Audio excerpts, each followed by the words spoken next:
안녕하세요, 사적돌입니다. 요즘 경주에 이목이 집중되는 일이 있지요. 요 몇 년간 비가 많이 와서 피해를 입은 고분들이 전국적으로 꽤 있습니다. 그중 경주 서학동 고분군의 가장 큰 봉분을 가진 사호분도 허물어졌지요. 그동안 대릉원은 5세기, 서학동은 6세기 중반 이후 조성되었다고 알려져 왔습니다.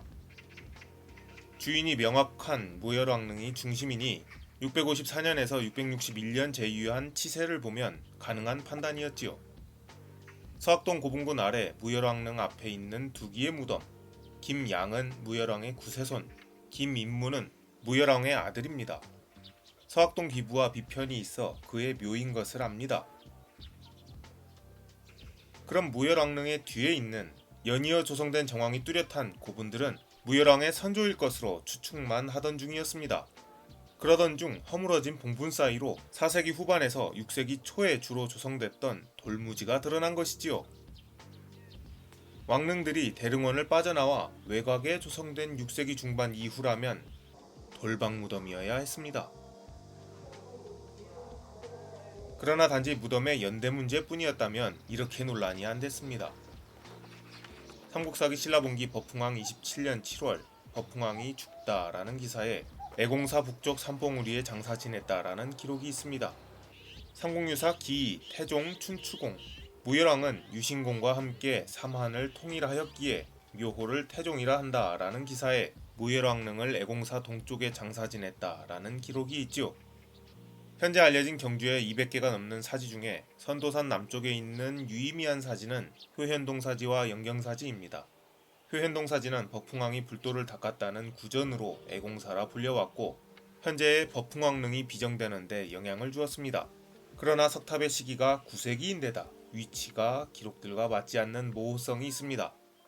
반면 영경사지는 서학동 고분군의 남쪽에 위치하며 지금은 서학동 고분군만 눈에 띄나 둘러싼 갯보산과 장산, 선도산 동쪽 능선 등 산 전체가 고분군이었고 왕릉에 이렇게 근접하여 사찰을 조성한 것은 일대의 중심에 위치한 추모 사찰로 볼 수 있는 정황이 있습니다. 무엇보다 연대가 삼국시대입니다.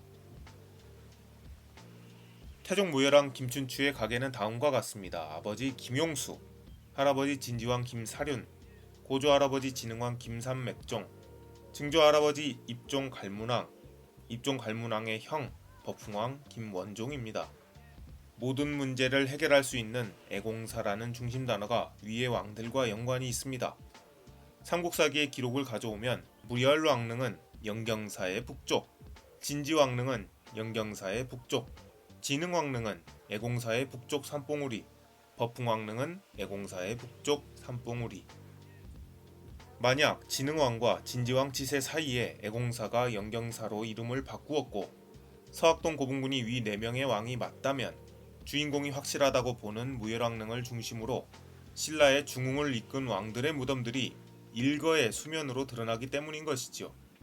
아울러 미도굴 고분들이니 발굴이 진행된다면 신라 고대사의 베일이 한꺼풀 더 벗겨질 일입니다. 서학동 고분군 사호분의 무너진 자리는 과거에도 유실된 흔적이 있는 자리입니다. 이제야 후손들이 봤습니다.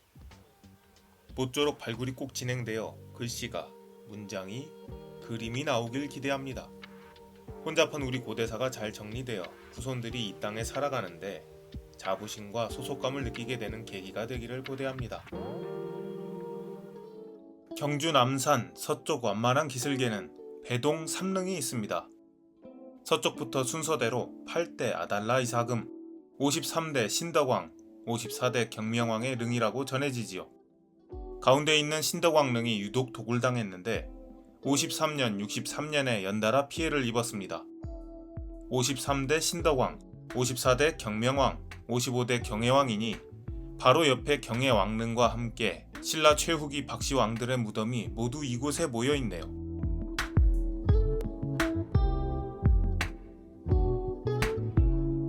8대 아달라 이사금이 154년에서 184년까지 제위한 이래로 53대 신덕왕이 912년에서 917년 치세하기까지 박씨가 다시 왕이 되는데 무려 728년이 걸렸습니다.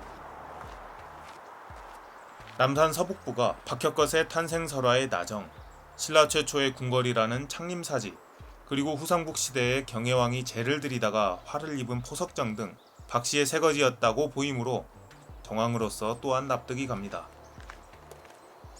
독을 복원 시 알게 된 신덕왕릉의 내부 모습도 굴식 돌방 무덤이어서 시기적으로 삼릉이 신라 후기 연속된 박씨 세임금의 릉일 가능성이 크지요.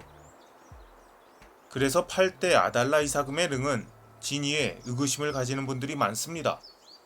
물론 일대 박씨왕들의 무덤이 꽤 짜임새 있게 비정되어 있지요.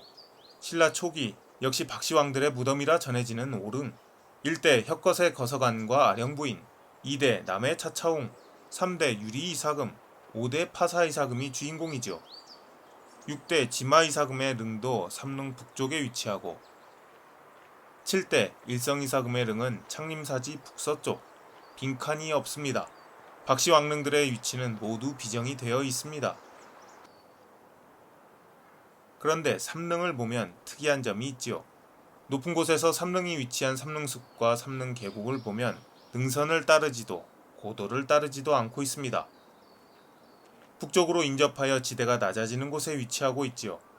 혹시 릉의 방향이 남북이고 북쪽에서 세 릉을 동시에 바라보고 재례를 올렸을까요?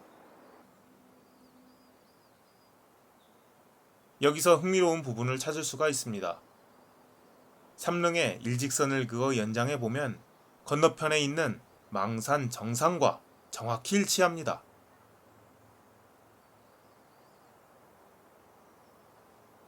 이 망산은 남산에 얽힌 설화가 남겨져 있습니다.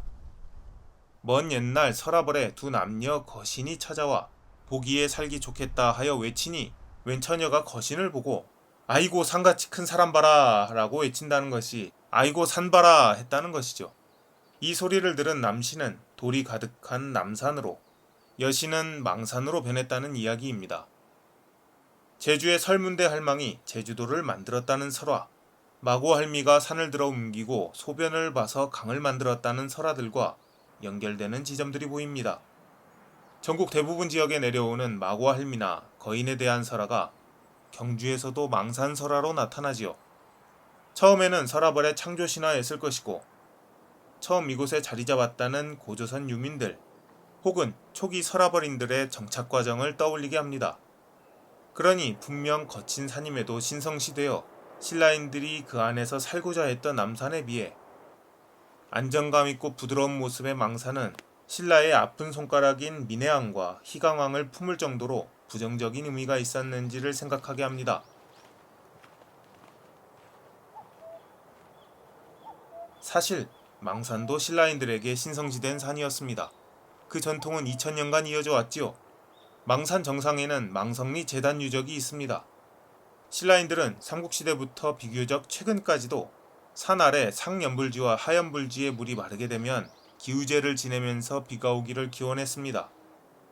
산정에서 서라벌을 빠져나가는 율동 통로가 한눈에 들어왔기 때문에 전쟁을 위해 출발하는 아버지, 아들, 형제들을 배웅하기 위해 산을 오르며 무사를 기원하기도 했습니다. 산정에 아주 가깝게 망산리 고분군도 있어서 재단에 가까운 특징으로 보아 재관이나 관리자가 주인공이지 않을까 싶기도 하지요. 이 고분군은 삼국시대, 신라발해 시대의 것입니다. 왕릉 세기가 망산 정상을 향하는 이유를 알기 어렵겠지요. 그러나 사실상 신라를 열고 후삼국 시대에 접어들어 쇠퇴를 목도하며 국운이 회복되기를 빌며 여신의 마음을 훔치려 한 박씨왕들의 마음이었다면 오랜 새거지로서 설화벌의 처음인 곳을 갈망했으리라는 것도 합당하게 받아들여집니다. 남산 서쪽의 평지 송림은 아침에는 안개 속 몽환스러운 풍경에서 저녁에는 붉은빛 적성으로 변모합니다. 신라 최초와 최후는 이곳으로 상징합니다. 이 땅에 있었던 왕 중에 가장 불행한 최후를 맞은 왕으로 가장 덜 알려진 왕이지 않을까 싶습니다.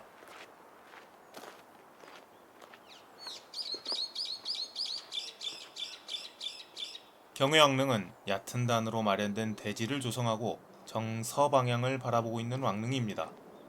그곳에는 망상기슭을 스쳐 여우봉이 있지요. 봉보는 아무 장식이 없는 단촐한 모습입니다. 삼국사기의 기록에 따르면 남산 해몽령의 장사 지냈다고 하지요. 남산 신성 내부의 봉우리 사이입니다. 현재 경혜왕릉과 위치가 완전히 다르지요. 1954년 항공사진을 보면 소형 봉분들이 몇 개 확인되나 왕릉이라 보기에는 힘든 부분이 많습니다. 경혜왕릉이 영조 6년에 박씨 일족에 의해 비정된 것은 아버지인 신덕왕릉과 동생인 경명왕릉이 있는 삼릉에 인접했기 때문이었습니다. 실제 잠든 곳이 아닐 가능성이 크지요. 어떤 연구는 일성왕릉이 경혜왕릉일 것이다 라고 보기도 합니다. 경혜왕의 최후는 포석정에서 잔치를 즐기다가 갑자기 들이닥친 견원군에 의해 자살당했다는 기록입니다. 그러나 경혜왕은 그 정도로 어리석은 임금은 아니었습니다. 즉위하자마자 한 일이 태조 왕건에게 예방하는 일이었지요. 대부분의 영토는 이미 상실한 상태에서 사실상 신라가 할 수 있는 일은 거의 없었고 그 자리에서 할 수 있는 일을 했습니다. 신궁에 제사 지내고 군사를 모아 왕건을 지원하는 한편 후당에 조공을 하며 공을 들였습니다. 여러 노력에도 이때까지 남아있던 고령, 성주, 진주 등이 왕건에게 귀부하고 말년의 왕국은 기울어가는 도중 국왕의 자리가 편했을 수 없습니다.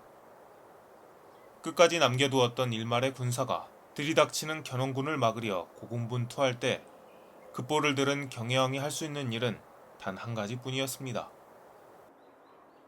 사실 포석정의 조성은 신라 최후기인 헌강왕 때입니다. 단순히 풍류를 즐기기 위한 유상곡수연으로만 접근할 수 없는 것은 이미 저녁 노을이 짙은 시기였기 때문이지요. 오랜 세월이 지나는 동안에도 포석정의 모습은 크게 변하지 않은 채 현재에 이르렀습니다. 그래서인지 신라의 최후는 멀리 있지 않은 듯 느껴집니다. 경주 남산 북서쪽, 과거 박씨왕들의 새거지라 알려진 곳입니다. 박혁거세의 나정, 최초 궁궐이라는 창림사지가 지척이고 신라의 마지막 사서의 한 페이지를 장식하는 포석정과 불과 걸어서 5분 거리 평지숲 한가운데에 지마왕릉이 있습니다. 왕릉 뒤로는 낮은 구릉이 포석정과 산불사를 가릅니다. 사실 후기 양식이 보이는 왕릉이라 극초기인 지마왕릉일 가능성은 없습니다. 지마왕릉은 소형의 봉분이지만 후기에서 이 정도 규모면 왕릉은 맞을 것이라 생각됩니다. 그러나 단서가 없으니 안타깝습니다. 봉분을 조성함에 있어 계단식으로 전단을 마무리하고 능선의 방향을 수궁하여 약간의 북서향입니다. 바라보는 곳은 경주 서쪽, 천년간 경주의 모든 들숨날숨을 목격했을 대천 통로입니다. 왕릉 위쪽으로 작은 규모의 무덤들이 있습니다. 1954년 항공사진에서도 같이 관리되고 있지요. 여기 조성된 평지가 꽤 넓은 데다 인위적인 흔적이 있어 릉을 덧으려고 한 것 같습니다. 지마이사금이 태자일 때 아버지 파사이사금을 따라 사냥을 다녀오다 이찬 허루의 집에서 잔치를 즐겼는데 어린 딸을 보여주며 춤을 추게 하자 이찬 마제가 본인의 딸도 보여주며 춤을 추게 합니다. 지마이사금의 왕비로서 간택들게 하려는 마음이었겠지요. 파사이사금의 치세와 지마이사금의 댐댐이가 당시 서라벌에 신망이 있었던 듯합니다. 물론 잔치를 연 허루가 기분 나빠했고 이를 본 파사이사금은 이곳의 지명이 대포이고 많은 음식과 술을 내었으니 주다 라는 관직을 이찬 위에 새로 마련하여 허루에게 줍니다. 대포는 큰 부엌 크게 베풀다 라는 의미이고 삼국사기가 쓰여진 것이 고려시대입니다. 송나라 사람 손목이 지은 계림유사를 보면 고려인들은 술을 수불이라 읽는다는 기록입니다. 수불은 뿔로 발음하고 다는 우리말 한의 훈독입니다. 따라서 주다, 뿔한, 각간이므로 후대에 붙은 이야기일 가능성이 아주 크지요. 삼국사기에도 주다는 후에 각간이라 바꿔 불렀다고 합니다. 물론 왕비가 된 것은 마제의 딸이었습니다. 초기 왕인 박씨 일족이 처음으로 석씨 왕비가 아닌 김씨 왕비를 맞아들이면서 신라 사회가 정치적인 융합이 필요한 시기가 도래했고 지마이사금의 왕세가 열리지요. 큰아버지라 생각되는 일성이사금이 다음 왕이 됩니다. 지마이사금이 22년 치세했으니 일성이사금의 나이는 아주 많았을 것입니다. 그런데 일성이사금도 21년 제위하지요. 그럼 8대 초기 박씨왕의 마지막인 아들 아달라이사금도 나이가 많았을 것입니다.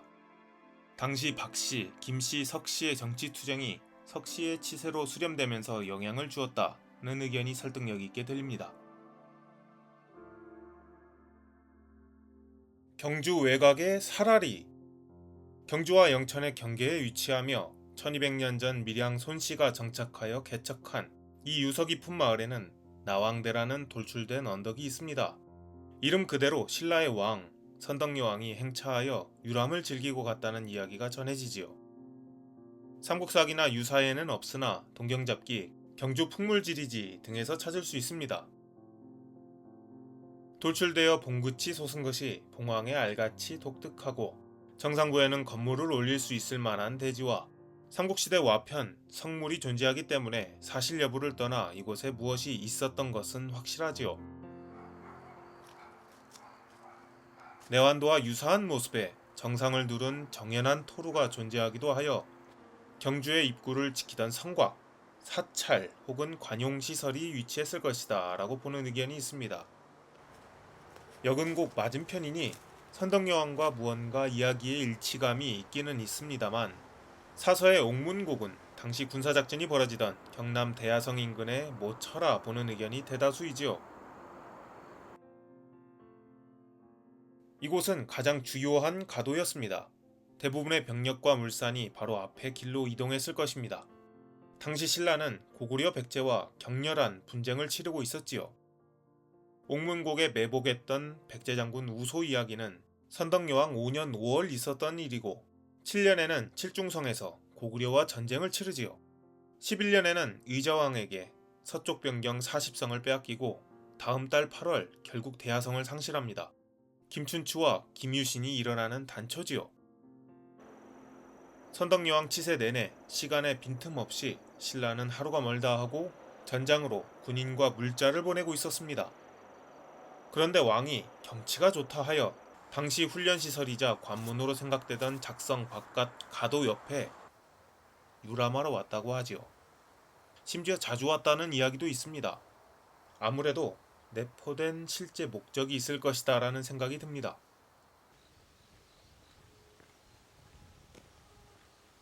나왕대 옆에는 부운지가 있습니다.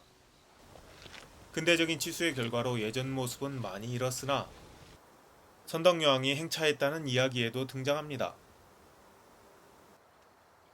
고급스럽게 치장한 마차에 여왕이 타고 색동치마에 한껏 단장한 궁녀들이 에워싸고 황금빛으로 무장한 병사들이 따르니 찬란한 행렬이었다고 하지요. 나왕대에 올라 부운 마을과 부운 못을 바라보니 물 한 개가 깔리고 남쪽으로부터 구름이 깔려와 나왕대만 남기고 주위를 덮었다고 합니다. 부운이라는 단서를 얻었네요. 모량리의 부운초는 삼국유사에 불국사를 창건한 김대성이 전생에 살았던 곳이라 쓰여 있습니다. 선덕여왕 치세가 632년에서 647년이고 불국사 고금창기에 따르면 불국사의 창건은 법흥왕의 모친인 영제 부인에 의해 528년, 삼국유사의 기록으로 김대성에 의한 중창불사는 751년에서 774년까지 진행되다가 사후 국가에 의해 마무리된 것으로 되어 있습니다. 사실 개인이 불국사 같은 거차를 세운다는 것은 보통 일이 아니지요. 이것을 미루어 엄청난 거부였을 것으로 판단됩니다. 여러 연구 결과가 있는데 삼국유사에 김대성이 대재상이었다는 구절이 있어 삼국사기 745년 중시가 된 대정을 김대성으로 보는 의견, 삼국사기 706년 중시가 된 물량을 김대성의 부친으로 보는 의견이 있습니다. 삼국유사에 김대성이 다시 태어난 부잣집이 재상 김문량의 집이라 되어 있어 사실상 부친이 맞다고 보고 있습니다. 배경이 되는 모량리 부운초는 이미 삼국시대의 연원이 있는 유서 깊은 마을로서 전생을 표현함에 있어 김문량의 고향이거나 김대성의 고향으로 혹은 양자로 들어왔거나 하여 출신 자체가 부운촌일 가능성이 크다 하겠습니다. 따라서 당시 경주에 경제적, 정치적으로 상당한 영향력을 가진 곳이었음을 생각하게 하지요. 사실 신라 역사에 관심이 많으신 분들은 사라리라는 지명을 들어보셨을 것입니다. 부운못을 둘러싸고 북쪽으로 사라리 유적과 고분군이 있지요. 운대리 고분군도 있습니다. 과거 사진을 보면 여러 개의 봉분이 확인되고 꽤 대형의 것도 관찰되므로 이곳에 자리했던 세력의 힘은 먼 미래의 후손들이 알아볼 수 있는 흔적을 남길 정도로 강성했습니다. 그런데 마을의 연원이 삼국시대부터라면 이렇게 유명해지지 않았을 것입니다. 1995년 공장 신축 공사 중 일정 부분이 훼손되면서 세상에 드러난 사라리 유적은 긴급히 진행된 발굴 조사에서 4천여 평의 조사지역 내에 청동기 시대 집터 5동, 원삼국 시대 널무덤 7기, 덧널무덤 67기, 돌무지 덧널무덤 43기, 돌 덧널무덤 12기, 동무덤 2기 등 136기의 고분이 무더기로 나타났습니다. 유물들의 수와 종류도 압도적이며 허리띠골이나 청동검, 철검 등 위세품을 포함하고 있습니다. 근원 연대는 무려 기원 1세기, 그리고 신라 말까지 연속된 고분들이 잠들어 있었습니다. 원삼국 시대에 들어 이곳에 정착한 어쩌면 고조선의 유민이었다는 사로 육천의 구성원 중 하나였을지도 모르지요. 그러나 지도를 넓게 두면 영천 어운동 유적이나 대구 평리동 유적과 몇몇 유물에서 연관성을 보입니다. 한반도의 토착 세력, 진안과 변안의 연장선과 더 가깝게 보이지요. 얼마 전 발굴에서는 승지가라는 명문이 새겨진 청동 거울 조각과 기원 1세기경 출현하는 성운문경 조각 등이 출토되어 이곳에 건실한 세력 집단이 존재했고 이전의 수장급 고분들에서 쏟아진 판상 철부 등을 통해 부의 축적도 이루어졌음을 알게 되었습니다. 가장 주목을 받은 것은 130호분입니다. 남한의 널무덤 중 가장 크지요. 청동기 시대가 철기 시대로 연결되는 과정을 보여주고 있습니다. 위에서 언급한 판상 철부가 70매 깔려 있었으며 세형동검, 유세품, 장신구 등이 출토되었지요. 지도자의 무덤입니다. 경주박물관을 즐겨 찾으시는 분들이라면 한 번쯤 눈에 남았을 바로 이 갑주, 사라리에서 출토된 것입니다. 모습도 인상적이지만 상태도 양호하여 가뜩이나 귀한 갑주 유물의 표본이 되었지요. 역시 당시 부의 상징인 철을 과감히 사용하고 있습니다. 이곳에 있던 집단은 철을 생산하거나 교역하는 것으로 성장했겠지요. 이를 통해 부를 축적하고 성장하며 국가로 이행되는 과정에서 사로국이 확장하는 교통로에 위치함을 장점으로 하여 그 일원으로서 중요한 자리를 차지했을 것입니다. 심지어 사라리 유적은 신라의 기간과 거의 유사한 시간대를 가지고 있습니다. 울산 달천철장에서 유의미한 철이 생산되기 시작하고 고대 국가가 확장하는데 필수 불가결한 자원인 철의 공급이 안정되고 사로국은 신라로 거듭나며 주위의 소국들을 병합해 나갑니다. 철이 들고 나던 통로는 확장의 통로가 되었고 사라리로 향하는 선덕여왕의 발걸음은 전해지는 것보다는 무거웠을 것이 분명합니다. 사라리 앞의 부관 통로는 경주 서쪽의 유일한 통로입니다.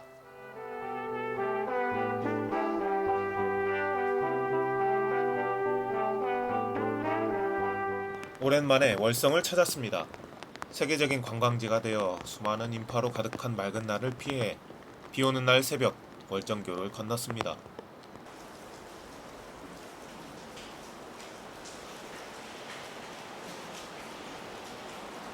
근래의 고고학적 성과는 괄목할 만합니다. 신라 왕경 핵심 유적 복원 정비 사업은 장기적인 계획에 기반하여 체계적으로 진행되고 있고 서벽 하부의 인신공이 흔적과 남서부 성벽 아래의 대규모 토목공사 흔적, 사로국 시기의 증거를 불러오는 성과를 거두어 월성의 연원과 역사적 위치를 명확히 해주고 있습니다. 보문동에서 쏟아지는 물과 토사로 이루어진 선상지로서 습지에 가까웠던 현재의 경주 동부지역은 남천이 만들어 놓은 남쪽의 하안당구 지형과 함께 월성의 위치를 전략적으로 부각시켜 주었을 것이고 서부 어딘가에 현재 시가지 아래 잠들어 있을 금성과 함께 경주의 도시로서의 모습을 형성했겠지요. 흥미롭게도 월성 주변에서는 청동기 시대 유적이 광범위하게 존재하니 이를 미루어 사로국의 새거지를 거칠게 좁혀볼 수 있을 것입니다. 사서의 기록 또한 비교적 명확합니다. 삼국사기 잡지 지리에 월성의 위치가 자세히 나오는데 금성의 동남쪽에 월성, 북쪽에 만월성, 동쪽에 명활성, 남쪽에 남산성이 있고 시조 이래로 금성에 거처하다가 후세에 월성에 많이 거처하였다라고 하지요. 자비마리간 2년 기사에는 과거와 지금을 연결하는 열쇠가 될 수 있는 대목도 있습니다. 여름 4월에 외인이 병선 100척으로 동쪽 변경을 습격하고 나아가 월성을 포위하였는데 군사를 내어 공격하여 그들을 패배시키고 북쪽으로 추격하여 바다오구에 이르니라는 구절입니다. 월성의 하부에서 조개 껍질이 나오고 북쪽의 안강에는 안강구성이라는 고대의 성곽이 있습니다. 별도의 영상으로 자세히 다루겠지만 청주 정북동 토성이나 진도 고군성지와 같은 사례가 극소한 고대의 평지 사각 성곽입니다. 이런 종류의 성곽은 그 사용처가 위치 의존적이지요. 인근 해발은 일제강점기에도 불과 4.7m로 삼국시대에는 바닷물이 들어왔을 것입니다. 파도가 잔잔한 내해이니 폭우가 있었을 가능성이 크다 하겠습니다. 진흥왕 14년에는 다음과 같은 구절이 있습니다. 월성의 동쪽에 새로운 궁궐을 짓게 하였는데 황룡이 나타나 황룡사라는 사찰을 지었다는 것이지요. 황룡사는 비교적 근대까지 남아있던 장육존상과 그 파편, 황룡사명 와편, 목탑의 흔적 등 수많은 증거로 말미암아 그 위치가 확실합니다. 647년 있었던 비담의 난중에 선덕여왕의 왕군은 월성에 위치하고 비담은 명활성에 있으면서 10일 동안 공방전을 벌였지요. 명활성 또한 비석이 나와 위치가 정확한 곳입니다. 명활성과 공방을 벌일 정도로 가까운 곳은 월성이지요. 삼국유사에도 설화를 통해 접근 가능한 일화가 있습니다. 박혁거세의 아령 부인을 씻겨 불의가 떨어졌다는 월성 북천, 즉 발천은 동궁과 월지에서 시작해 월정교 옆으로 흘러 남천으로 빠집니다. 2022년 발굴에서 발천에 놓인 석교가 출토되기도 했지요. 일정교와 월정교의 흔적 또한 월성을 중심으로 조성되어 있으니 고대의 석교라는 높은 수준의 건축물이 지어진 이유가 월성이라는 반증일 것입니다. 월성에 대한 발굴조사는 수많은 고고학적 증거를 남겼습니다. 전술한 서벽의 월성 초기 모습들과 축조전 사로곡의 증거는 비교적 최근의 성과지만 이미 강점기, 현대에 걸쳐 성곽으로서 증거가 많이 발굴되었습니다. 1979년에는 정방형의 동문지가 발굴되었고 변의 길이는 4.7m로 추석도 확인되었지요. 유구조사에는 첨단 기술도 적용되었습니다. 지하 레이더 탐사를 통해 월성 지하에 있는 흔적들이 나타났는데 그 모습이 매우 체계적이고 광범위하며 수량면에서도 엄청납니다. 계림과 이어지는 구간에서는 10m에 달하는 정방형 건물지, 월성의 중간 지역에서는 11m에 달하는 정방형 건물지, 동문 바로 남쪽에는 무려 31m, 46m의 건물지가 확인되었고 모든 지역은 수십 미터에 달하는 성렬들로 연결되어 있었습니다. 월성 내부는 U자로 특이하게 배치된 건물들, 정렬된 건물들로 가득 차 있었지요. 이 정도로 다수의 건물이 밀집한 고대의 유적지는 찾아보기가 정말 어렵습니다. 다만 정문이 어디인가에 대한 것은 파악이 쉽지 않습니다. 보통은 남문을 정문으로 두는데 남쪽에는 남천이 흐르는 반면 관청이나 동궁, 만월성, 금성 등 경주에 존재했던 수많은 신라의 시설들은 대부분 북쪽에 있었기 때문입니다. 그래서 월정교와 연결되는 서일문, 서이문, 남일문 등을 정문으로 보는 의견이 있습니다. 발굴도 먼저 이루어졌지요. 물론 주변의 고고학적 성과에 의해 제시된 의견도 있습니다. 월성 동쪽으로 황룡사 남쪽 담장 남쪽에는 8세기를 전후하여 무려 500m 곱하기 50m의 대형 광장이 들어서기도 합니다. 만월성이라 생각되는 성동동 전랑지, 고려 때 토성의 위치, 발천을 넘어가는 돌다리와 해자의 위치, 월성 내부 건물의 배치를 종합하여 동일문일 가능성이 크다는 것입니다. 월성 밖으로 이미 80년대에 해자의 모습도 구체적으로 파악되었습니다. 내부의 공간에 가득한 건물지와 그로 부족해 월성 북편에 조성된 건물들, 동궁, 남궁,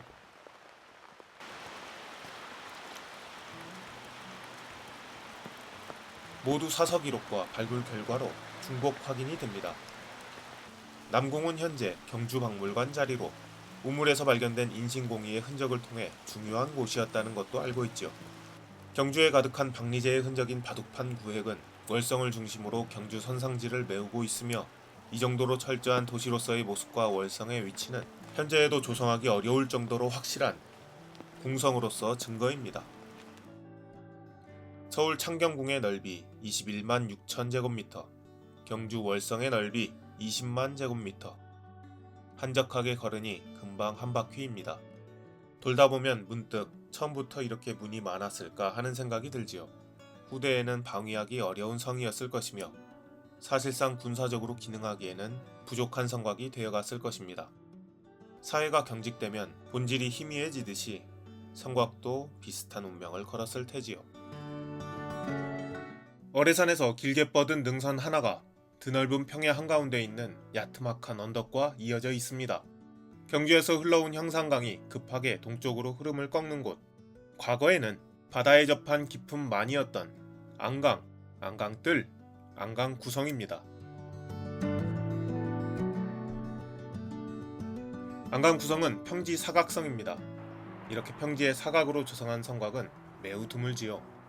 청주 정북동 토성이 유명하고 진도 고군성지도 있습니다.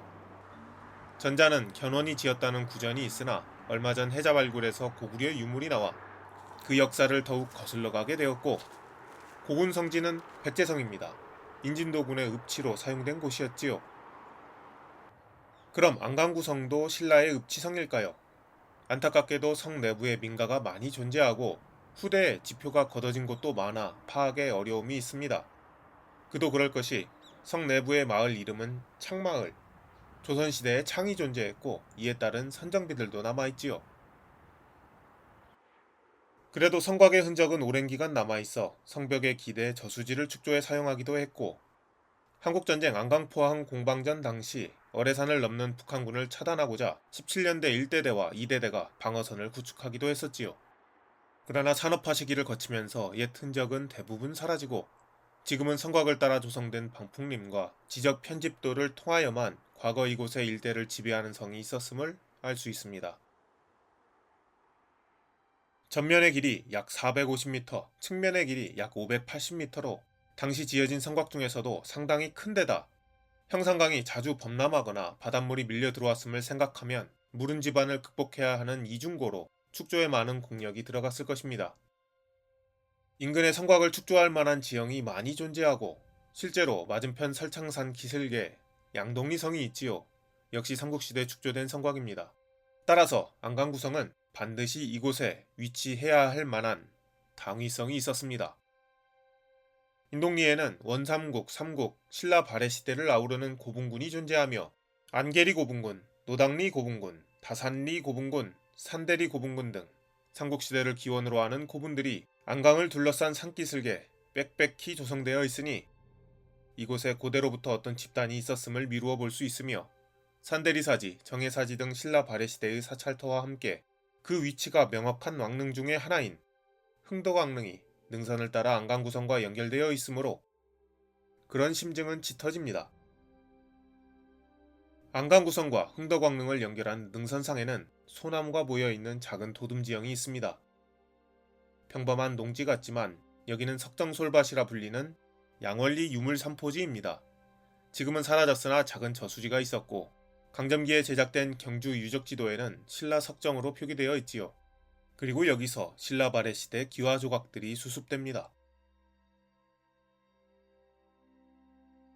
그렇다면 안강구성에서 진행된 발굴조사를 참고하면 시원과 성격, 나아가 안강의 삼국시대 위상 또한 가까워질 수 있겠지요. 안강구성 내부에서는 꽤 여러 건의 발굴조사가 있었습니다. 물론 후대의 삭토로 당시 지층이 완전히 사라진 곳도 존재하지만 여러 곳에서 조선, 고려는 물론이고 삼국시대, 신라 발해 시기의 건물지와 성렬, 적심, 담장, 수혈을 비롯하여 특히 성의 중심에 가까운 발굴지에서는 지진구까지 추토되고 있습니다. 지진구는 건물이나 축조물을 올리기 전 땅의 좋은 기운을 부르기 위한 토지 신께 바치는 봉헌물입니다. 어떤 현장에서는 신라 발해 시대 두 개의 층위가 나타나기도 했지요. 인위적 혹은 자연적 사건에 의해 건물들이 한번 파괴되고 다시 재건되었다는 뜻입니다. 건물들의 밀도와 위계, 규모가 상당하며 새거지를 유지하려는 노력과 함께 읍지로서 충분하다 못해 넘치는 모습을 보여주고 있지요. 그리고 성내부에서는 삼국시대 주거지와 지성묘, 원삼국시대 분묘와 유물들도 세상에 드러났습니다. 그리고 언덕 정상부의 청동기 주거지 여러 동에서 화재의 흔적도 발견되었습니다.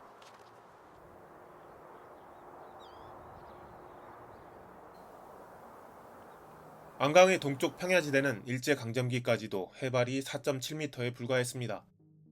남쪽을 흐르는 칠평천은 자주 범람하여 일대가 습지화되었고, 시간이 흘러 신라 경덕왕 때 흐름이 바뀌어 마른 땅이 생겨나고 비로소 사람이 살 수 있게 되었다고 하지요. 이때 평안히 살아가기를 염원하여 이름을 안강으로 바꿨다고 합니다. 즉 신라 발해 시기 이전까지 이곳은 저습지, 기수지역이었다는 뜻이겠지요. 안강 구성에서 발견되는 원삼국시대 목감묘의 연대는 기원전 1세기 전후이며 성곽의 연대는 삼국시대입니다. 내부 시설들의 연대는 대부분 삼국, 신라 발해 시기, 고려 조선까지 이어집니다. 정황을 살펴보면 저습지이던 시절 이미 성곽이 존재하고 있었고 그 이전에도 사람이 살며 문명을 이루던 곳이었습니다.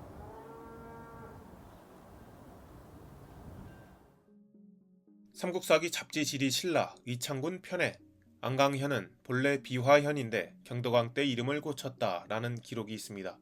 현재의 포항 흥해읍인 의창군에는 포항 장기면인 기립현, 포항 신광면인 신광현, 포항 연이읍인 임정현, 포항 기계면인 기계현도 속해 있었습니다. 현재의 포항 전 지역을 아우르지요. 그런데 마지막 구절이 매우 흥미롭습니다. 음집화현은 본디 음집벌국인데 안강현에 속하게 하였다 라는 기록입니다. 안강에 가까운 곳에 음집벌국이 있었다는 이야기지요. 삼국사기 신라본기 파사이사금 23년 8월 서기 102년입니다. 음집벌국을 정벌하다 라는 기사가 있습니다. 음집벌국과 실직곡국이 영토 문제로 분쟁하지요. 실직곡국은 삼척에 있었습니다. 삼국유사에도 비슷한 내용이 등장하지요. 왕력 지만 이질금에 지금의 안강인 음질국을 멸망시켰다 라는 기록입니다. 이미 비화현이 안강에 있었으므로 음질국 즉 음집벌국은 안강에 아주 가까우나 포항의 영역을 넘어서지 않았다 라고 볼 수 있을 것입니다. 물론 당시의 영토 개념은 점과 선으로도 존재했기 때문에 음집벌국은 더 외곽에 있었고 안강현의 월경지의 성격으로 합속했을 가능성도 있습니다. 삼국유사의 기록에 순응하여 음집벌국이 지금의 안강에 있었다는 의견도 있으나 일반적으로는 안강 인근에 있었다고 해석합니다. 안강에 근접한 인근의 청동기 원삼국시대 유적은 규모는 작으나 인동리 고분군, 인동리 유적, 안계리 고분군 등입니다. 정황상 안강 구성은 신라시대 안강현의 읍치 성이었습니다. 물론 일반적인 성격의 읍치성은 아니었는데 상당한 공력을 투입하여 굳이 평지, 습지 옆에 큰 규모로 건축하였습니다. 안강 구성의 구는 거북구자로 성곽의 모습이 거북이를 닮아서 그렇다 하며 신라 석정을 넘어 어뢰산 기슭으로 가면 구강, 거북이목이라는 지명이 남아 있습니다. 근거 구전은 조선시대를 기원으로 하는데 조선 태조 때 안강현을 구성현 즉 거북성이라는 명칭으로 불렀다는 것이고 오래전부터 안강 구성이 거북성으로 불려왔다는 뜻이겠지요.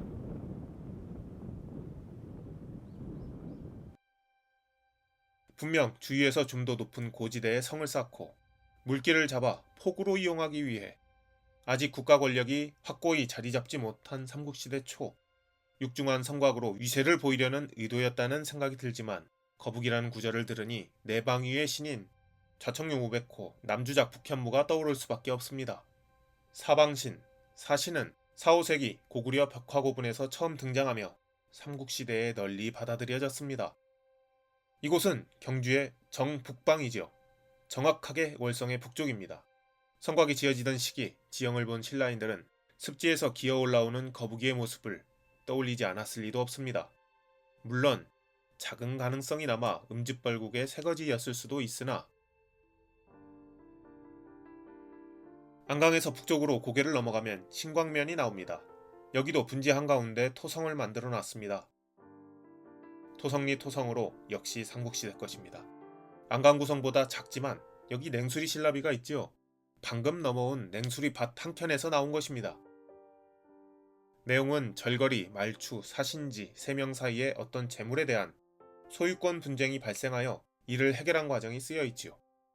연대는 503년 9월 25일이고 해결을 위해 지증왕을 비롯한 육부의 수장들이 모여서 의논하고 있습니다. 신라의 높은 인물들이 모두 모여 기록으로 남기고 있으니 중요한 인물, 중요한 재물이었을 것이며 바로 옆에 위치한 냉수리 고분도 6세기 전반 조성된 것이지요. 같은 시기입니다. 그런데 이 고분이 고구려계라는 분석입니다. 최근 금청리 고분군을 발굴하기 시작했습니다. 그렇게 유명한데 놀랍게도 본격적인 조사가 되지 않은 고분군입니다. 강점기 이후 몇 번의 조사가 있었는데 그중 가장 충실한 보고서가 작성된 1981년 조사에 의해 대부분 신라 전기의 고분으로 보고 있습니다. 경주 서부 입구이며 신라의 근간을 이룬 육부 중 모량부가 있었다 여기는 곳입니다. 북서부 도로에 연접한 고분들 먼저 발굴하고 있으며 지나면서 보니 둘레돌, 호석이 보이네요. 둘레돌은 고분을 구분짓는 것으로 보호기능 이외에 외형을 장식하거나 위계를 보이기 위해 설치합니다. 모습의 변화와 정도에 따라 시대를 가늠할 수 있는 지표가 되기도 하지요. 신라의 경우 김유신묘에서 외형의 요소가 정점을 이루고 흥덕왕릉을 마지막으로 급격히 단순화됩니다.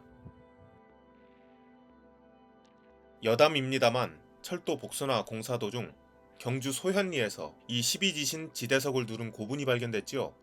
신라 왕릉에만 있는 것이라서 실전된 왕릉일 가능성이 큽니다. 조만간 여기도 다녀오겠습니다. 아무튼 금청리는 귀족들의 고분들로 생각하고 있는데 개중에는 매우 큰 규모의 고분들도 있습니다. 연접분도 있어서 황남대총 같은 경우도 생각해볼 수 있고 서쪽으로 약 1km 떨어진 곳에 박내리 고분군에는 좀 더 작은 고분들이 있습니다. 현재 고속도로 건천휴게소가 있어서 한켠에 고분을 보존해 놓았지요. 금청리 고분군은 대릉원보다 작습니다. 가장 큰 것도 대릉원에 미치지 못하지요. 그런데 대릉원을 제외하면 경주 인근의 모든 고분군이 금척고분군에 미치지 못합니다. 지금은 농지 개량으로 모두 사라졌지만 금청리 고분군 남쪽으로 모두 박리제의 흔적이 남아있었습니다. 옛 항공사진에 그대로 남아있지요. 박리제는 삼국시대 신라 도시 구획입니다. 자로 그은 듯한 정사각형입니다. 삼국사기의 시행시기가 나와있지요. 신라봉기 자비왕 12년 469년 서울의 박리명을 정하였다 라는 기사입니다. 그런데 자로 그은 듯한 모습으로 된 것은 당의 영향을 받은 시기 이후라 분석하고 있으니 7세기 중반 이후입니다. 신라발의 시기 막 접어들면서지요. 따라서 그 이전에 조성된 대릉원 다음의 규모를 자랑하는 신라 전기의 고분군이라 할 수 있습니다.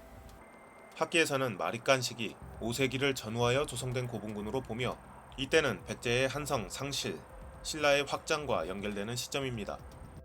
적성 목광묘로 알려져 있으며 1952년 도로 확장 시 파괴된 고분을 수습하면서 확인한 것입니다. 1981년에는 상수도 공사 중 유물이 노출되어 긴급히 발굴 조사를 실시하였고 주로 적성 목광묘인 30기가 넘는 고분을 수습하였습니다. 이 중 목광묘가 4기 발굴되어 연대가 4세기까지 거슬러 갈 수 있다는 가능성이 열렸지요. 1986년 1월에는 3호분 도굴 신고가 접수되어 긴급히 수습하였습니다. 물론 도굴꾼들은 2개의 도굴공 모두 성공하지 못했지요. 적석층과 적석부와 점토층으로 이루어진 매장부를 뚫지 못했습니다.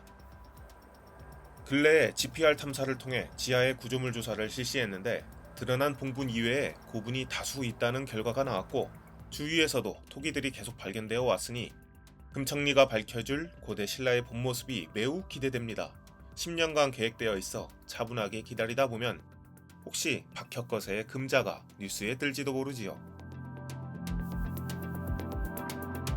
흥덕왕은 즉위 원년에 아내 정화부인을 잃습니다. 치세가 826년에서 836년이니 11년 동안 여자를 멀리했지요. 삼국사기에는 짝이 없는 한 마리 새도 짝을 잃고 슬퍼하는데 하물며 좋은 배필을 잃은 사람은 어떠하겠는가? 어찌 무정하게 바로 다시 아내를 얻겠는가? 라는 말이 남겨져 있죠. 이 대목만 보면 세기의 사랑으로 보여지지만 사서의 이면에는 다른 사실이 존재합니다. 당시 신라왕의 계보는 다음과 같습니다. 38대 원성왕의 손자, 39대 소성왕입니다. 원성왕의 즉위는 785년으로 이미 늦은 나이였지요. 생년이 730년 중반으로 50세 정도였습니다. 게다가 치세가 14년으로 짧지 않았지요. 원성왕의 아들인 김인겸이 원래 태자였으나 791년 사망하고 김인겸의 동생인 김의영이 태자로 책봉되지만 794년 역시 사망합니다. 두 번이나 태자를 잃은 원성왕의 심정은 어땠을까요? 이미 아들들의 나이가 많으니 795년 손자이자 김인겸의 아들인 김준홍을 태자로 삼지요. 798년 12월 원성왕이 사망하고 김준홍은 소성왕으로 즉위합니다. 그러나 800년 6월 2년이 채 못되어 사망하는데 사서의 기록을 보면 갑자기 그리 되지요. 6월에 왕자를 태자로 책봉하였다. 왕이 죽으니 시호를 소성이라 하였다. 태자는 애정왕입니다. 삼국사기의 기록에 13세에 왕위에 올라 숙부인 김원승이 섭정하였다라고 되어 있지요. 15세가 되던 802년 신궁에 제사를 드리고 후궁을 맞이하니 섭정은 끝났다고 할 수 있겠으나 김원승의 영향력은 여전히 막강했습니다. 이 시기 신라는 외교적으로 일본과 관계 개선이 두드러지고 공식 20여 조를 반포하거나 군읍의 경계를 정비하는 등 내부적으로 개혁하려는 모습도 보입니다. 군대를 사일하고 새로운 사찰의 건립을 금지하여 왕권을 강화하려 했으며 807년 1월에는 김원창을 시중으로 삼습니다.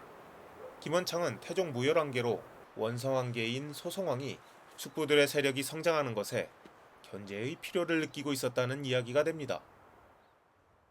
치세의 기사 속에 그냥 지나치기에는 의미심장한 구절들이 있지요. 802년 12월 기사에 겨울 12월에 균정에게 대하찬 관등을 주어 가왕자로 삼고 외국에 진로 보내고자 하였으나 균정이 거절하였다.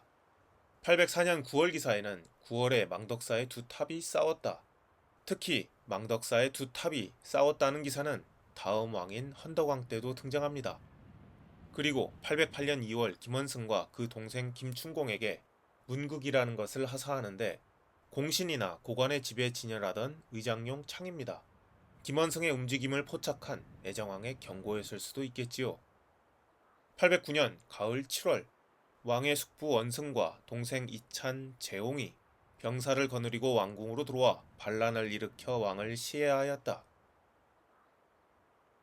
원성왕의 적장자였던 애정왕의 치세는 끝나고 그렇게 큰아버지인 김원승, 헌덕왕과 헌덕왕의 동생인 흥덕왕이 치세를 이어갑니다. 삼국사기의 기록인 언승과 동생 재홍에서 반란의 주역인 재홍의 기록은 달리 없어 헌덕왕을 이어 흥덕왕이 된 김경위라고 보는 의견, 또 다른 동생이라 보는 의견 등이 있지요. 그러나 정왕으로 흥덕왕일 가능성에 무게가 실려 있습니다. 헌덕왕과 흥덕왕은 모친까지 같은 데다 삼국유사의 기록도 헌덕왕, 흥덕왕이 애정왕을 시해했다 기록하고 있습니다.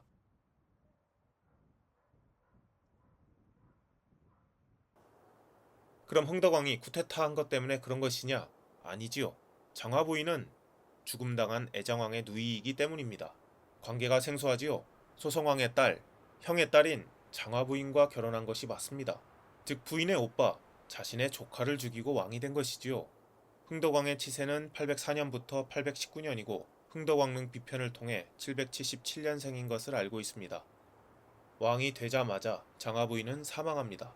흥덕왕이 49살이었으니 장화 부인은 20에서 30대였을 것이고 일반적인 죽음을 예상하기 어려운 때입니다. 사서에는 빈칸으로 남아있으니 화병으로 인한 것일지 다른 이유일지는 알기 어렵지요. 애정왕이 숙부들을 견제하기 위해 영입했던 무열왕괴 김원창의 거취는 헌덕왕에게 예민한 사안이었습니다. 치세 5년에 변방이던 무진주 도독으로 보냈다가 이듬해 다시 서라불로 불러들여 시중으로 삼으며 8년에는 다시 청주 도독으로 보내지요. 그리고 이때쯤 앞서 언급한 망덕사의 두 탑이 서로 싸운다라는 기사가 기록되지요. 결국 14년 서기 822년 김원창은 반란을 일으키고 유명한 삼년산성의 1승 이야기가 여기서 나옵니다. 김원창의 반란군이 점령하고 있다가 신라군에 의해 점령당한 것으로 되어 있지요.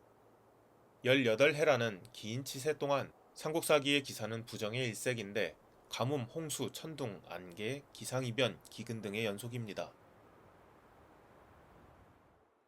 이어 즉위한 흥덕왕은 이것을 천륜을 저버린 업보라 생각했을지도 모르겠습니다. 첫 기록이 불경을 맞이하는 것이며 당과의 관계를 증진하기 위해 화성에 있던 당흥군을 당성진으로 하지요. 진이면 군사기지입니다. 군사적 성격을 부과하여 지방 통치를 강화하는 모습으로 당과의 통로를 강화하기 위한 것으로 해석하기도 합니다.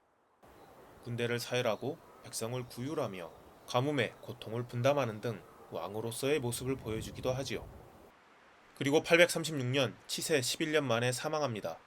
유언으로 장화왕비의 릉에 합장했는데 이는 유일한 것이기도 하지요.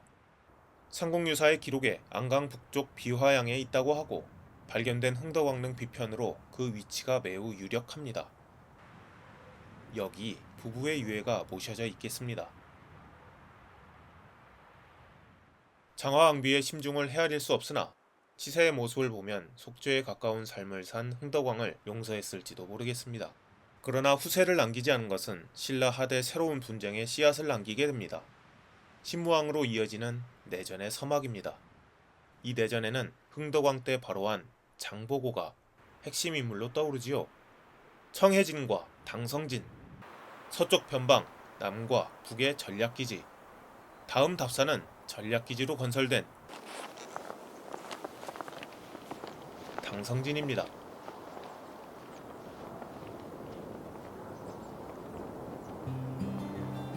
경주 남산은 산 아래서 보이지 않는 무릉도원을 몇 군데 품고 있습니다. 철룡사지를 둘러싼 마을, 산정호수를 둘러싼 아늑한 분지, 용장사곡 3층 석탑으로 유명한 골짜기도 그렇습니다. 지형 자체가 매우 굽이쳐 곳곳에 암철을 만들어내고 사이마다 사찰이 들어서 있었습니다. 남산의 무슨 유산들을 무슨 곡이나 무슨 개로 나누는 이유입니다. 현재 남산에 알려진 사지만 150여 개에 달하고 산재한 석조 유적들은 파악된 것만 700여 개입니다. 남산 전체가 거대한 박물관이다라는 어찌 보면 상투적이면서도 사실적인 표현은 발을 내딛는 모든 곳에 신라인의 삶과 불교적 수행이 공존하고 있었다는 것을 가장 잘 설명하는 것이겠습니다. 남산은 부처님 손바닥 같은 형상입니다. 검지 끝에는 탑곡 마애불상군, 중지 끝에는 할매불상이 있지요. 소지 끝에는 배동 석조율의 삼존입상이 있습니다. 손바닥 가운데 금오봉과 고이봉을 잇는 용장사곡을 비롯한 중심 영역이 있으며 손목의 경계에는 천룡사지와 고어성이 이어지며 신라의 흥망성쇠를 논했다는 당나라 사신 악봉규의 이야기가 남아있기도 하지요. 그런데 유독 엄지손가락 아래 도톰한 살집에는 뚜렷한 성물들이 없었습니다. 2007년 마애불상이 발견되기 전까지입니다. 열왕곡 사지는 경주 남산 동남쪽 가릿골을 경계로 마석산과 갈라지기 전 마지막 암릉이 남북으로 뻗은 팔분흥선에 위치합니다.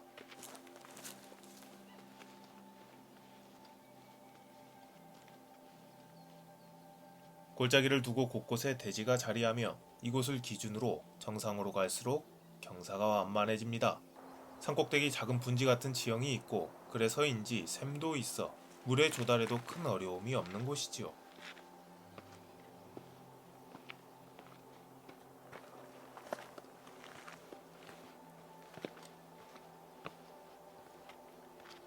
곳곳에 고식의 와편, 신라 발해 시대 것으로 보이는 것들이 쉽게 눈에 띄고 무엇보다 준수한 몸체의 석불좌상이 존재감을 드러내고 있었지요. 남산의 많은 석불들이 그러하듯 역시나 머리가 없고 광배도 산산조각 나있어 주변을 정비하며 조각을 찾던 도중 남쪽으로 약 30m가량 떨어진 곳에서 커다란 바위 아래 잠들어 있던 마애불상을 발견합니다.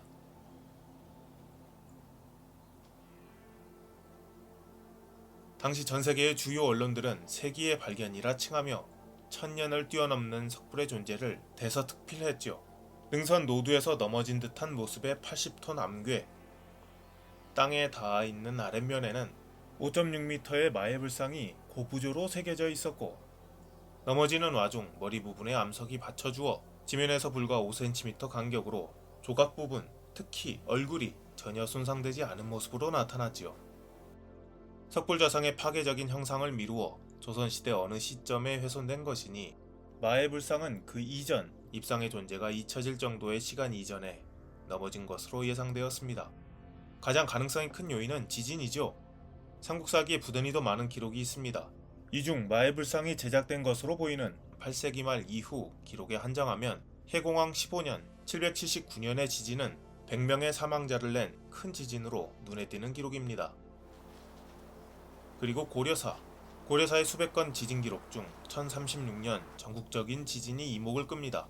이때 경주의 지진은 3일 동안 계속되었지요. 당시 다른 유산들도 피해를 입었고 이는 불국사 3층 석탑 중수기에도 기록되어 있습니다. 석가탑도 피해를 입어 손보았던 것이지요. 조선왕조실록의 기록은 워낙 방대합니다. 이 중 주목할 만한 것은 세종 12년 1430년 발생한 전국적인 대지진입니다. 특히 전라 경상 지역에 큰 피해를 주었는데 한국건설기술연구원에서 분석한 지층 연대 분석에 의해 마의 불상이 전도되어 하부의 흙이 드러난 시기를 600년 전으로 추정했었지요. 그러나 2023년 다시 발행된 보고서에서는 1050년 전후 317년이라는 결과값이 나왔습니다. 그렇다면 전도된 뒤 잊혀질 만큼의 시간적 거리가 있어 조선시대 초부터 시작된 불교유산의 훼손을 피할 수 있었던 1036년경이 가장 근접했으리라 생각되지요.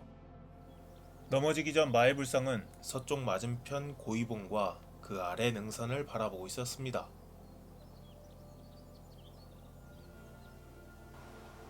열암곡은 급경사이고 대지도 작습니다. 암석과 토사가 혼재하여 지반도 약하고 빗물에 휩쓸리기도 쉬운 곳입니다.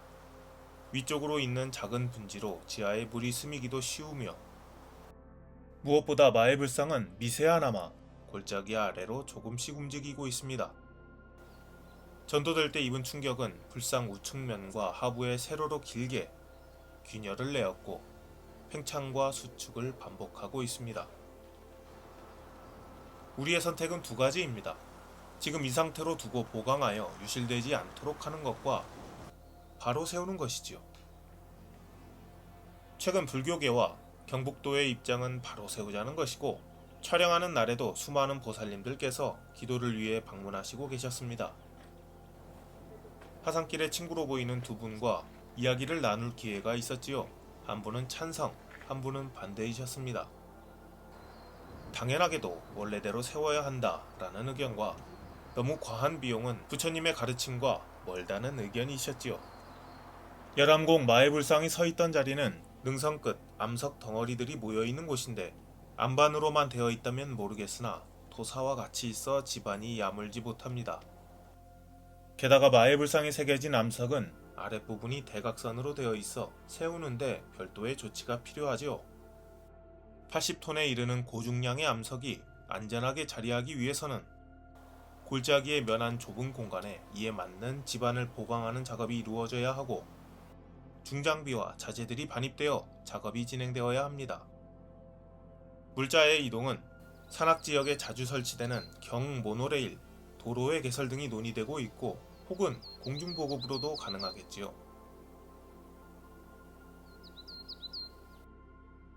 서쪽으로 배구남, 동쪽으로 가리골 깊숙이 도로가 개설되어 있으나 열암곡까지 연결하려면 1km가 넘는 구간을 새로 개척해야 합니다. 게다가 문화유산 조사까지 병행해야 하므로 보통 일이 아니지요. 크레인이나 호이스트, 유압설비를 공수하여 불상을 세우는 여러 방법들이 제시되어 있으며 종합적으로 판단해보면 다시 세운다 하더라도 상당한 시간과 비용이 필요할 것임에 자명하고 현 상태를 유지한다 하더라도 지반 보강, 고정 등의 작업은 동반되어야 합니다. 1000년 만에 세상에 나온 국보급 마의 불상의 거치는 어떻게 결정될까요?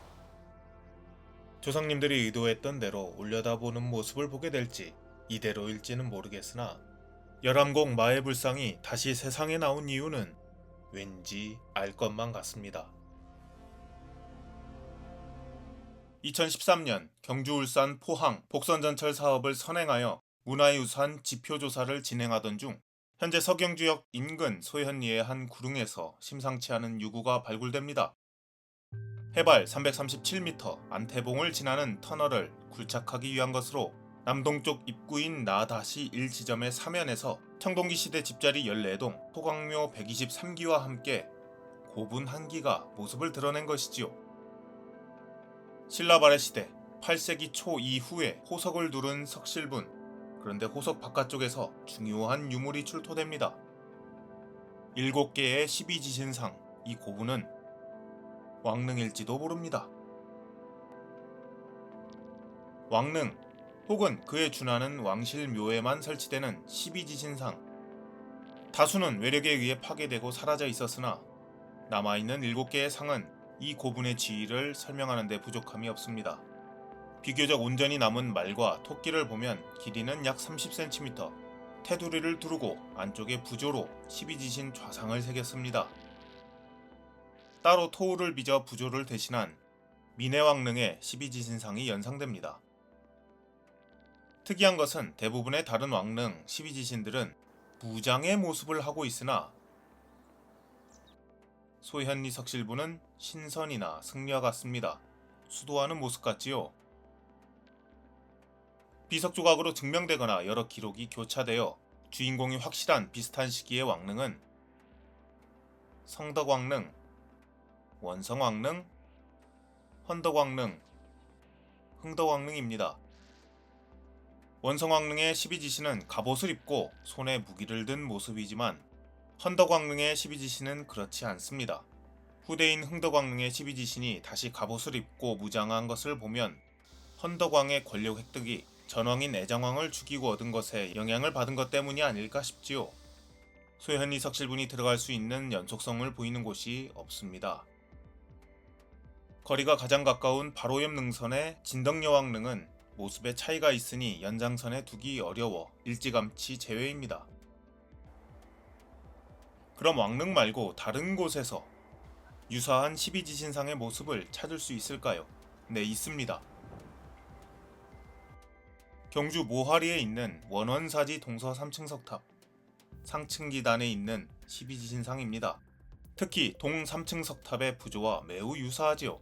12지신상이 조각된 최초의 석탑이며 돌이 쌓여있는 모습, 가치 있는 사천왕상의 조각 수법을 통해 8세기 중엽으로 연대를 가늠합니다.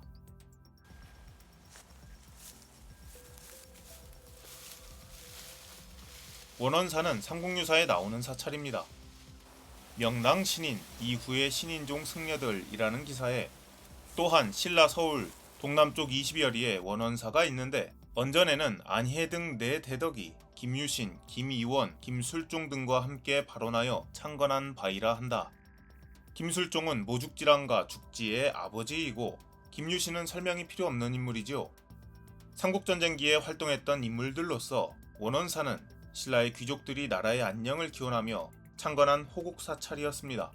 7세기 중후반 창건된 원원사를 8세기 중후반 중창하면서 석탑이 세워졌고 소현리 석실분과 원원사 동 3층 석탑의 12지신 부조를 새긴 인물 혹은 원원사 창건에 참여한 인물의 집안과 소현리 석실분의 주인공이 매우 근접해 있을 것이다라는 결론에 닿습니다.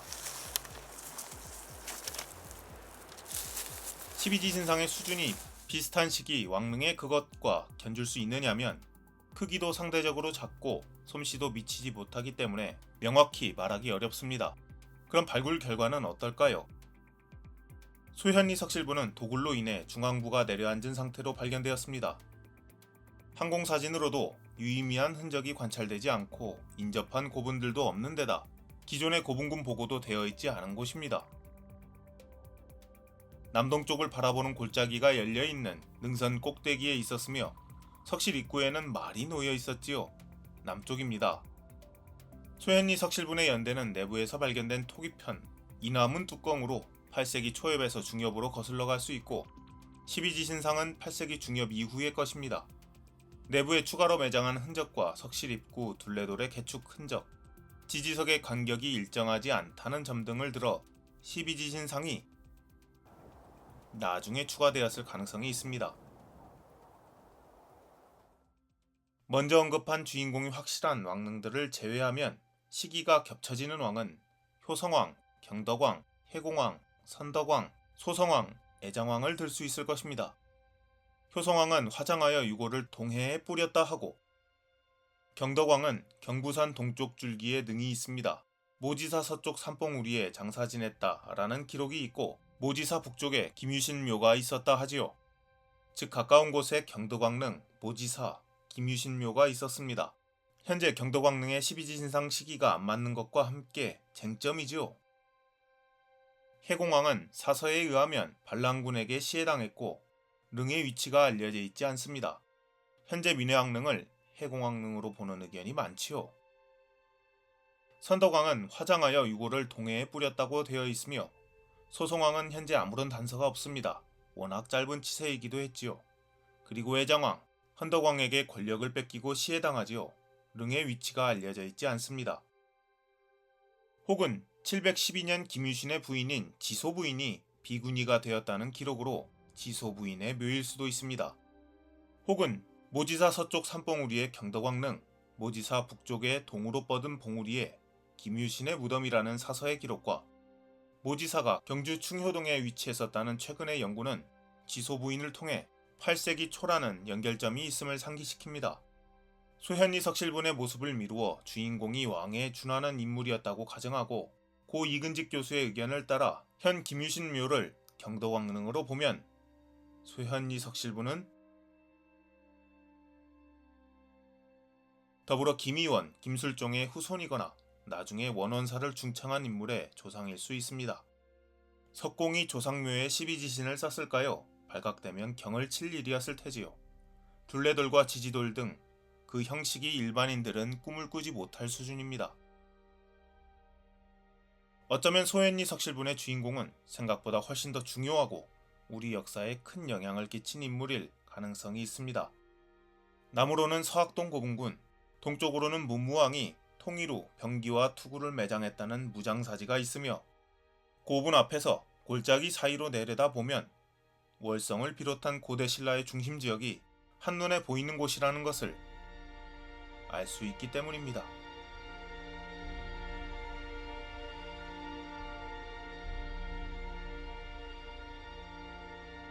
청와대에 있는 석굴암이 연상되는 석불좌상입니다. 양식을 그대로 따랐습니다. 아울러 네모난 사각의 대좌를 갖고 있습니다. 다른 불상들은 대부분 팔각이죠. 그래서 이름도 특징을 살려 경주 방형대좌 석조열의 좌상입니다. 경주에 있던 네모난 대좌에 돌로 만든 부처님이라는 뜻입니다. 석굴암이 774년 완성되었다고 하니 그보다 늦게 만들어졌겠지요. 경주에 있던 잘생긴 이 석불은 어떻게 청와대에 오게 되었을까요? 경주 남산의 절터에서 발견되어 1917년 조선 고적도보에 실립니다. 그리고 남산, 조선 총독부의 장식용으로 가져다 놓았다고 하지요. 이때 기록이 모호한데 남산 외성대 총독관저는 1893년 완공되었고 처음에는 공사관으로 쓰이다가 1910년 이후 총독관저로 쓰입니다. 따라서 불상은 10년대 이후에 서울로 옮긴 것으로 보이며 1939년에 현재 청와대 자리에 경무대가 완공되고 총독관저가 옮겨가니 불상도 같이 이전된 것으로 봅니다. 워낙 신묘한 모습이어서 많은 사람들이 주목하는 불상이기도 하지요.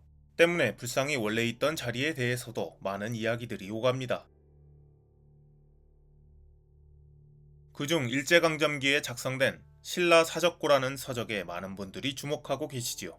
집필자는 모로가 히데오, 조선 총독부 박물관 경주분관 초대 관장이었던 인물입니다. 나중에 또 언급할 기회가 있겠지만 이 양반에게서 환수한 유산 중에 국보 한송사지 석조보살 좌상, 노규고로 등이 있습니다. 아무튼 책 중 도질이 이거사터에서 1913년 총독부로 불상을 이전했다는 내용이 있습니다. 그 외에도 머리 없는 불상 한기, 광배 있는 석불입상, 넘어진 석탑이 있었다는 기록이지요.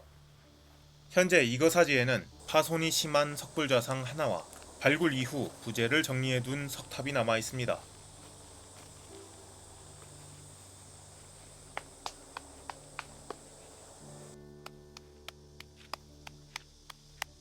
이전 시기도 가깝고 경주 방형대자 석조열의 입상의 석재가 화강암으로 도지동 인근의 돌과 유사하다고 하지요. 미루어 국가유산청과 경주시의 의견 또한 불상의 고향이 이거사지가 유력하다 보고 있습니다. 그럼 넘어진 거대 석탑으로 유명한 이거사지는 어떤 사찰이었을까요? 사서의 기록에 남아 있습니다. 삼국사기 신라분기 성덕왕, 성덕왕이 죽다. 왕이 죽었다. 시호를 성덕이라 하고 이거사 남쪽에 장사 지냈다. 삼국유사 왕력 성덕왕조에 성덕왕릉은 동촌 남쪽에 있으며 양장곡이라고도 한다. 좀 더 이후의 기록인 조선 초 신증 동국여지 승남에는 성덕왕릉이 도지공리에 있다고 하는데 현재 이거사지가 있는 곳의 지명도 도지리입니다. 신라 때에는 동방곡이라고 했다고 하지요. 동촌은 현재의 동방동이며 그 남쪽에 있는 왕릉에 인접한 절터는 이거사지가 유일합니다. 남쪽 약 1km 지점에 성덕왕릉이 있지요.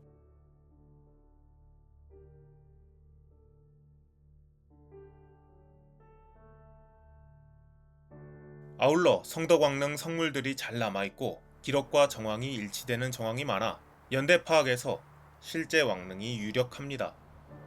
다만 특유의 12지신상은 나중에 설치한 것으로 보지요.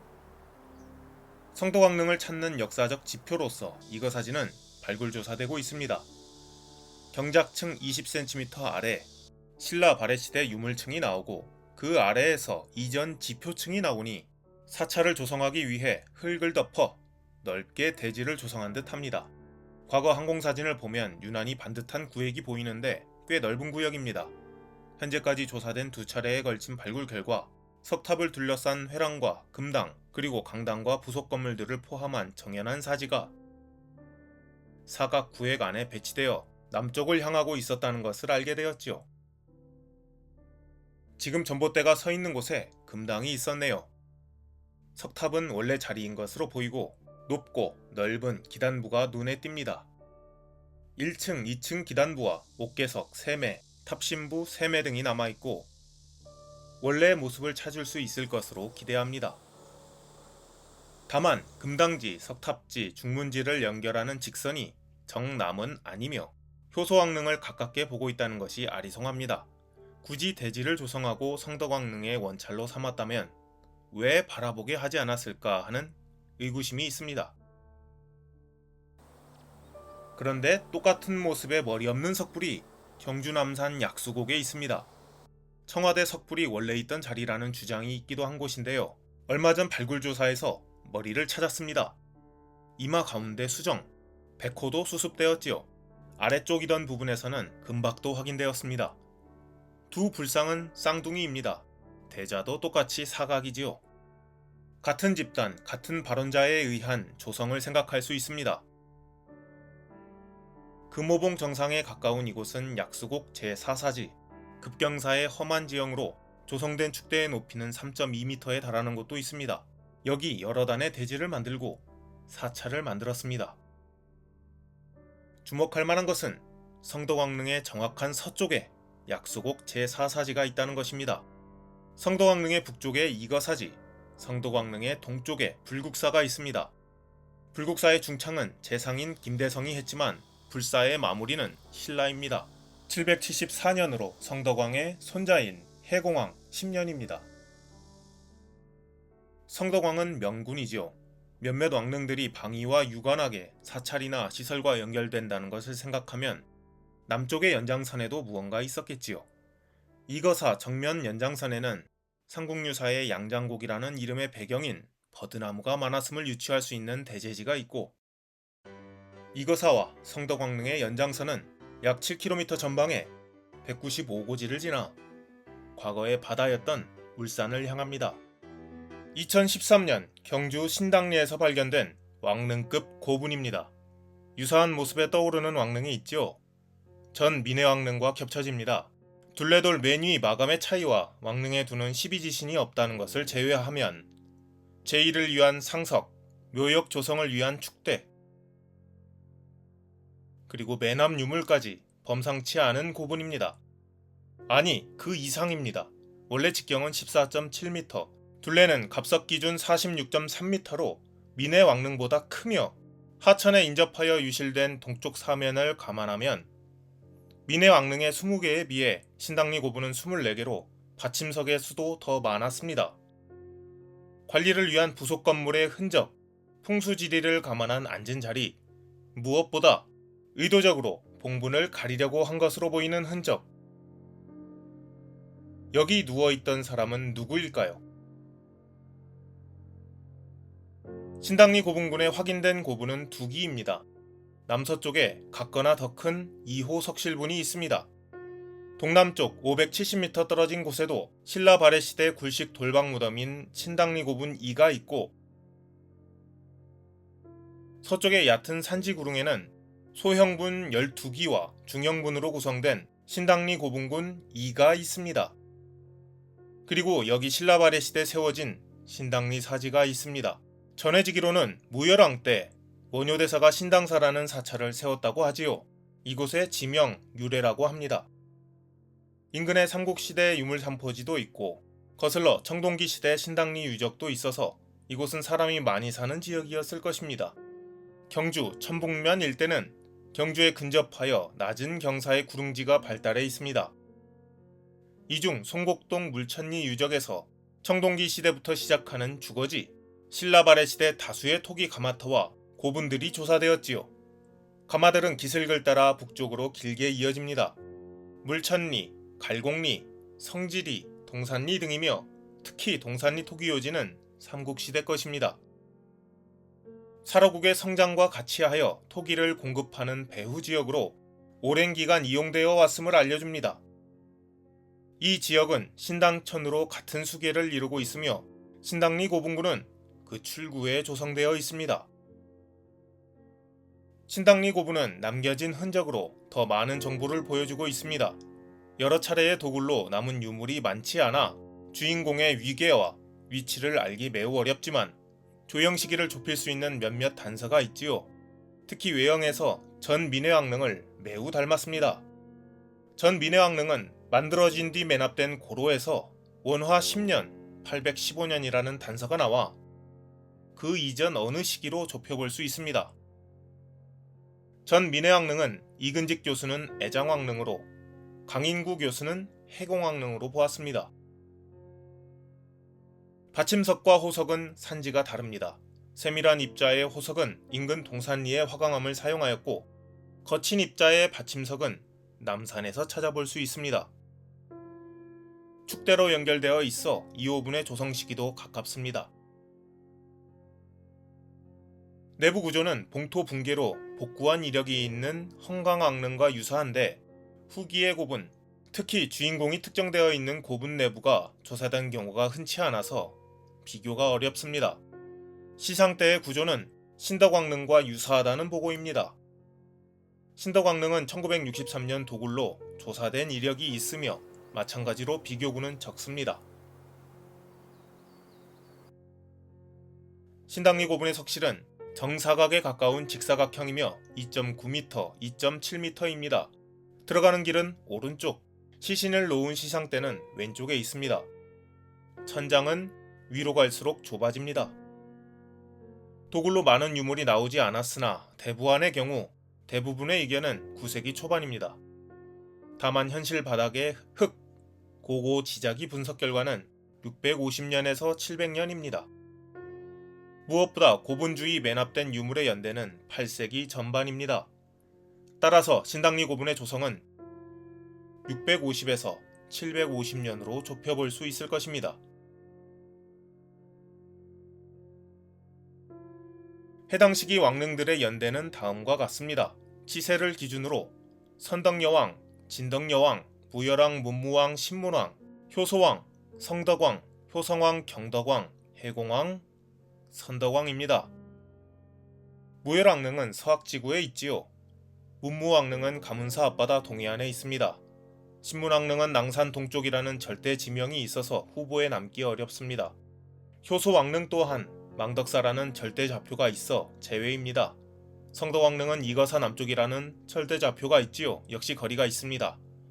효성왕은 법류사 남쪽에서 화장하여 동해에 뿌렸다 하고 법류사는 보문동에 있었다고 이해하므로 신당리 고분과 멀리 있습니다. 경덕왕릉은 위치 비정을 떠나 김유신 묘와 가깝되 모지사 서쪽 삼봉울이라는 정황을 충족하기 힘듭니다. 다만 동쪽으로 4.5km 떨어진 곳에 신라 발해 시대 갈곡리 사지가 있습니다. 삼국유사의 기록은 모지사 북쪽 동으로 뻗은 봉우리인데 역시 충족되지 않지요. 해공왕은 반란으로 살해되었고 왕릉의 위치가 알려져 있지 않습니다. 현 민해왕릉이 원래 해공왕릉이다 라는 의견이 있는데 후대에 받침석이 추가되었고 뼈단지가 매납되었으니 예로서 다시 왕릉을 조성한 시기가 오히려 815년 즈음일 것이기 때문입니다. 선덕왕은 화장하여 동해의 뿌리라는 유언을 따랐을 것이라 보고 사실상 일말의 가능성이 있는 왕릉은 진덕여왕릉, 해공왕릉일 것입니다.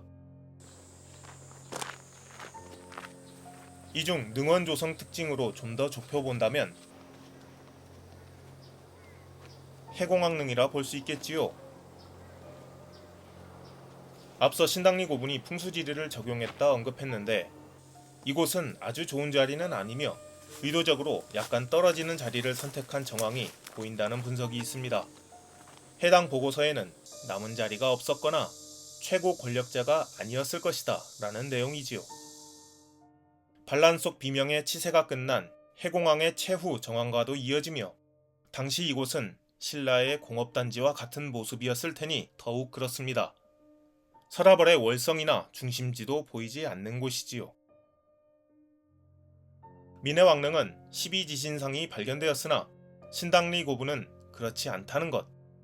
삼국유사에는 해공왕이 여자로 태어났을 운명이었는데 무리하게 바꿔 나라가 위태롭게 되었다는 기록, 삼국사기에는 시해되기 2달 전 여자에 빠졌다는 기록이 남은 것으로 당시의 평가, 후대의 평가도 긍정적이지 못했다는 것이 반증이겠지요.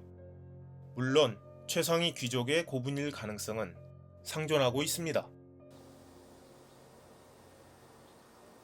1호분 아래에는 2호분이 있습니다. 약간 걷어내진 흙 속으로 호석인지 석실일지 모르는 돌이 노출되어 있습니다.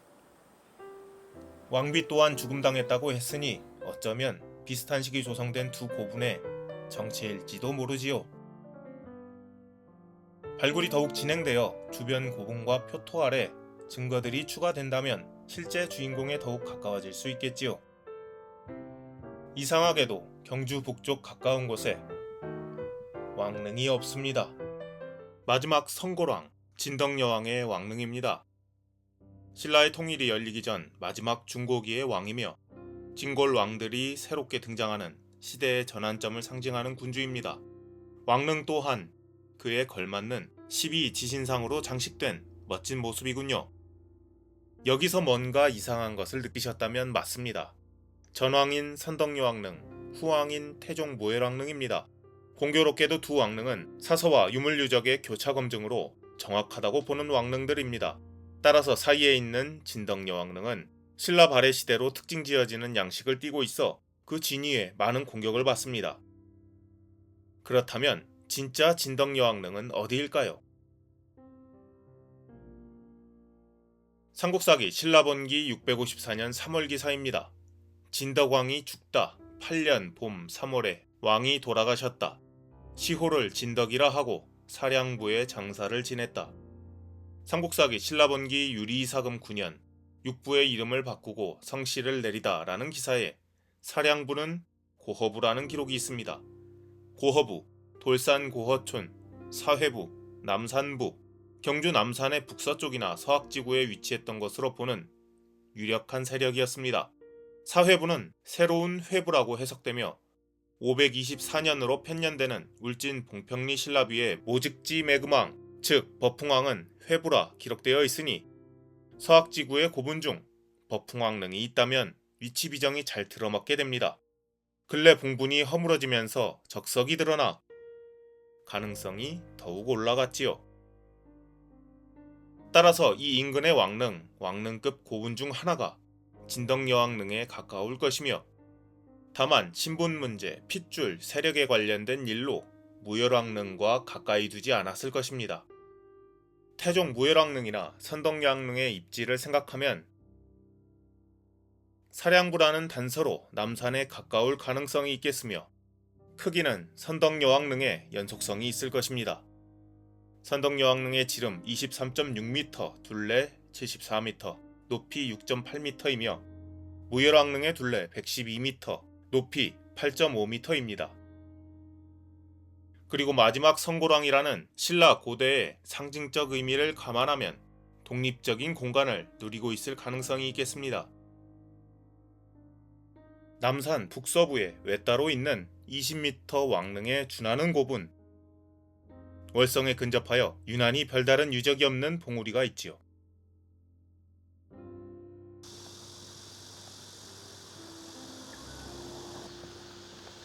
남산과 월성 사이의 작은 봉우리인 도당산 기슭의 고분입니다.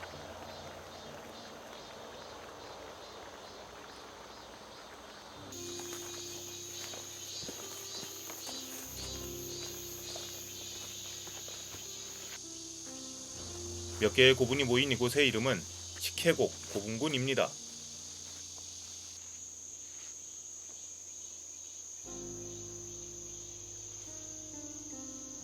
잔존지름 16m, 높이 4m의 고분이 세월을 정면으로 받아 쓰러져 가고 있지요.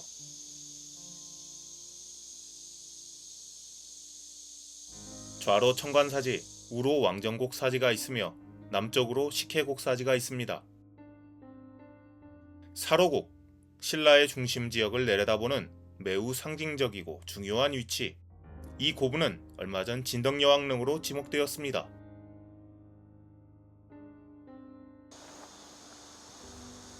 도당산은 월성에 인접한 고지이기 때문에 일찍부터 사로곡에 중요한 시설이 들어서 있었습니다. 첨예 이사금 3년 7월 서기 249년 궁궐의 남쪽에 남당을 세우고 라는 구절에 주석이 붙어 있는데 남당을 어떤 글에서는 도당이라 하였다 라는 내용입니다. 251년 기사에는 처음으로 남당에서 정사를 보았다 라는 기록, 268년 기사에는 가뭄이 드니 남당의 여러 신하를 모아 정치와 형벌 집행을 논했다는 기록이 있지요. 423년 기사에는 노인들을 대접했다는 기록, 585년에는 남당에 나아가 몸소 죄수를 살폈다라는 대목이 있지요. 그리고 이후 사서에 언급이 사라집니다. 남당의 기능을 어디선가 가져갔든지 다른 종류의 시설이 들어섰음을 암시합니다. 현재 도당산에는 도당산성이 있습니다. 도당산의 지세를 활용하여 능선부에 성벽을 두르고 북쪽으로 열린 골짜기를 연결하였습니다.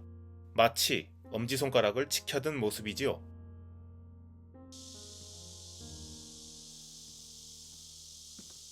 남쪽과 동쪽 엄지손가락의 끝부분에 토르등으로 성곽의 모습을 확인할 수 있습니다.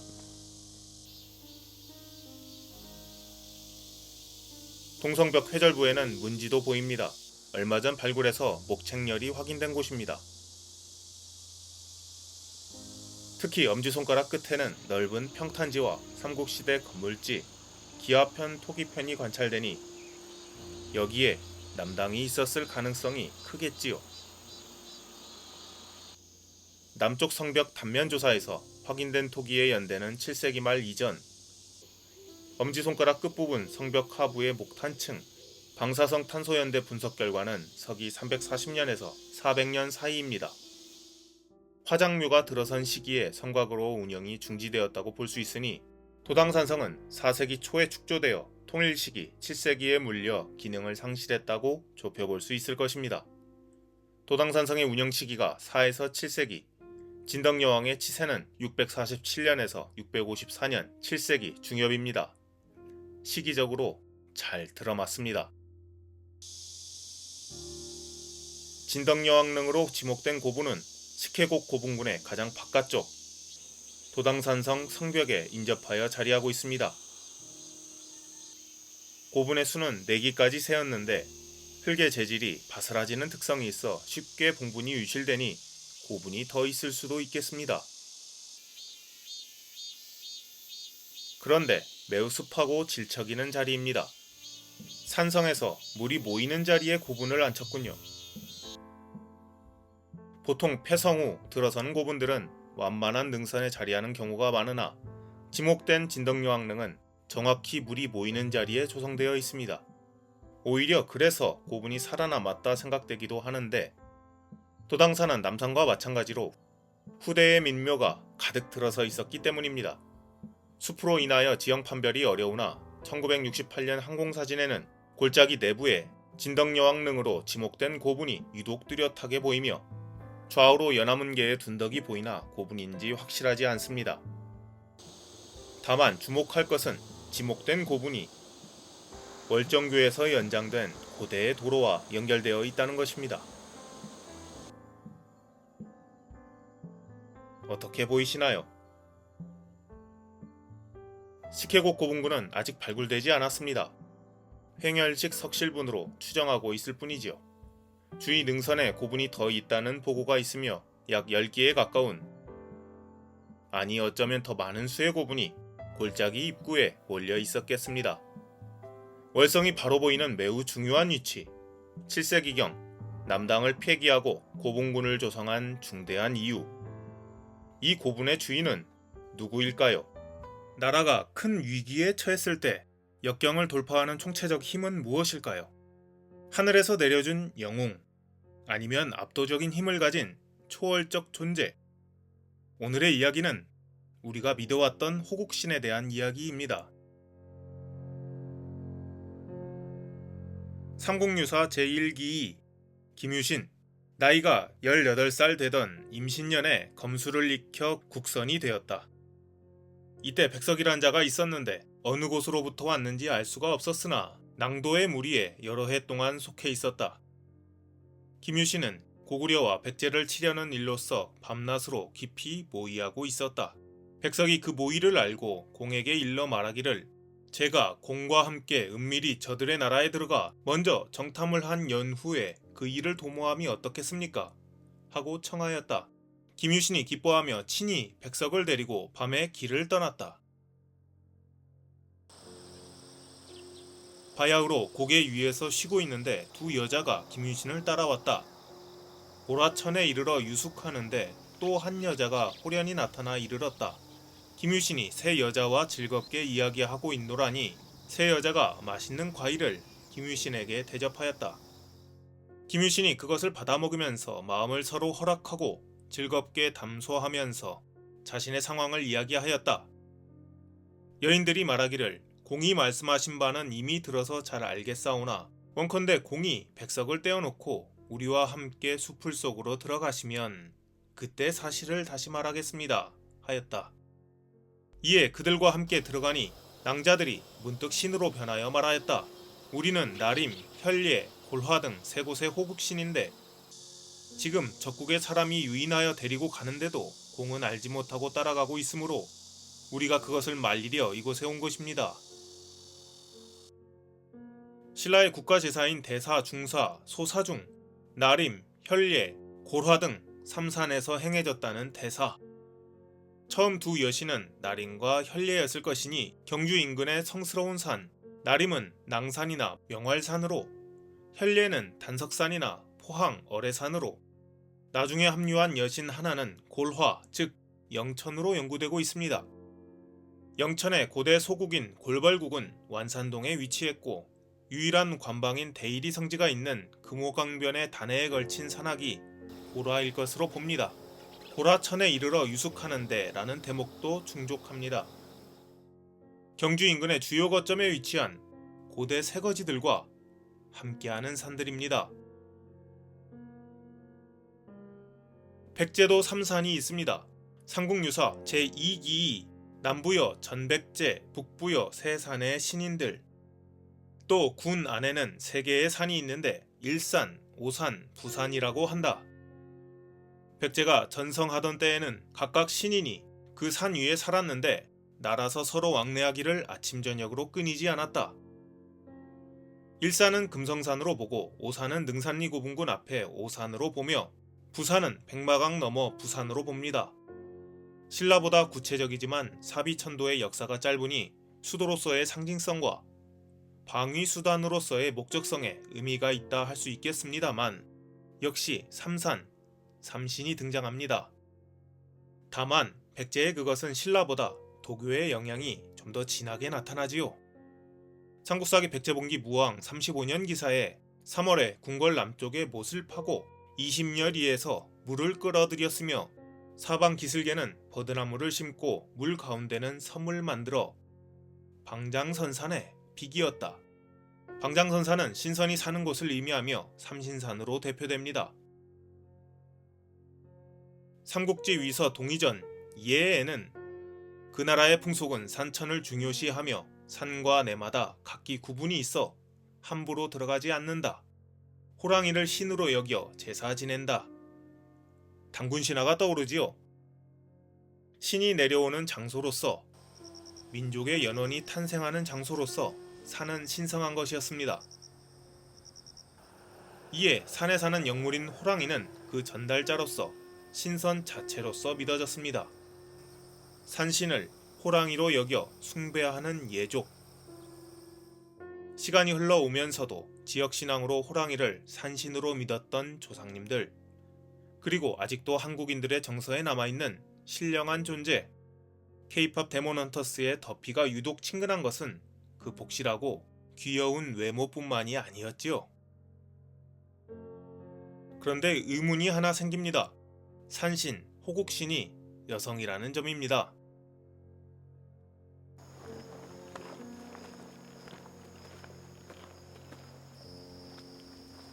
삼국유사 제7감통 선도성모 수희불사.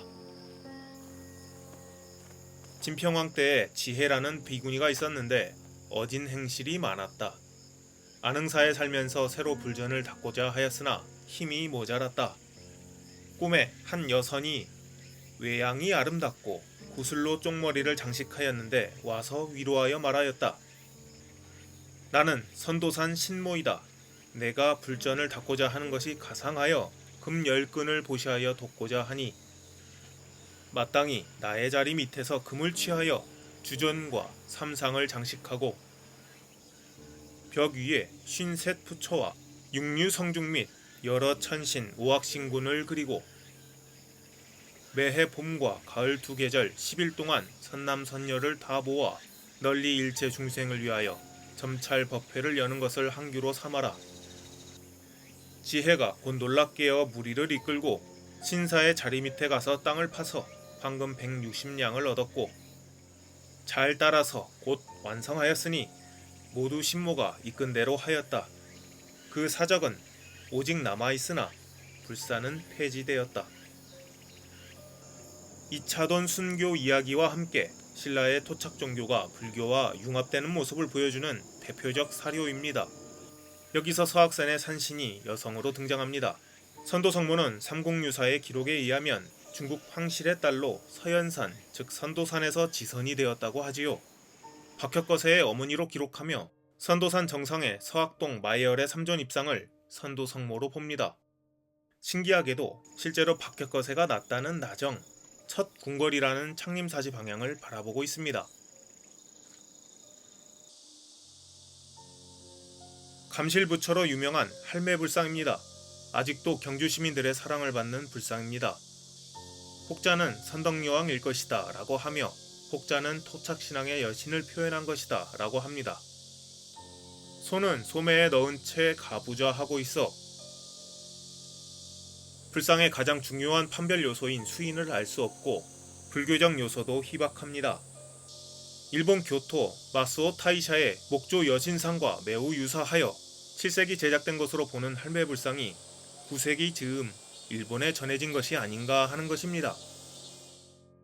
지리산신인 성모천왕, 가야산신인 정연모주, 삼국사기에 등장하는 박재상의 부인인 울산 치술령, 치술신모, 제주도의 창조신인 설문대할망, 그리고 이름마저 할매불상인 경주 남산의 감실부처, 서학산신인 선도성모, 많은 수의 설화에서 여성으로 특정지어지는 신화적 존재들이 등장합니다. 그렇습니다. 전통신앙의 창조신은 마고할미지요. 물론 삼산, 산신, 산신의 연원과 유래를 밝히기란 매우 어렵습니다.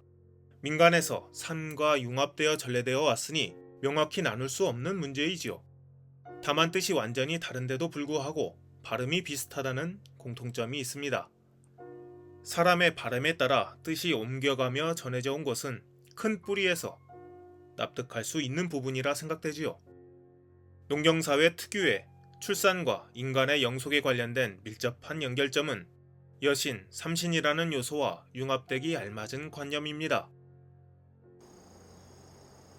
재미있게도 삼신인데 한 분으로 봅니다. 물론 세 분으로 보는 경우도 있지요. 우리 무속학의 초석인 이능화의 조선 무속고에서는 삼신을 출산, 생육, 생사, 기륭화복을 관장하는 신령으로 보았습니다. 신화 속 환인, 환웅, 당군이 가정신의 개념과 융합하는 모습을 설명하며 민족 신화의 기원으로 이해하였습니다. 삼국사기와 결이 다르니 혼재되어 민속의 배경이 된 것이겠습니다. 사찰에 가면 도교의 영향을 받아 북두칠성 신앙의 칠성각이나 산신신앙의 산신각이 있습니다. 보통 호랑이를 거느린 신선 그림이 있지요. 불교 유입 초기에는 찾아볼 수 없고 조선시대 들어서 나타납니다. 역시 흥미롭게도 사찰을 수호해주는 수호신으로 모셔집니다. 삼국유사 제1기 고조선 왕검조선에 환웅이 천하의 자주뜻을 두어 인간 세상을 구하고자 하다.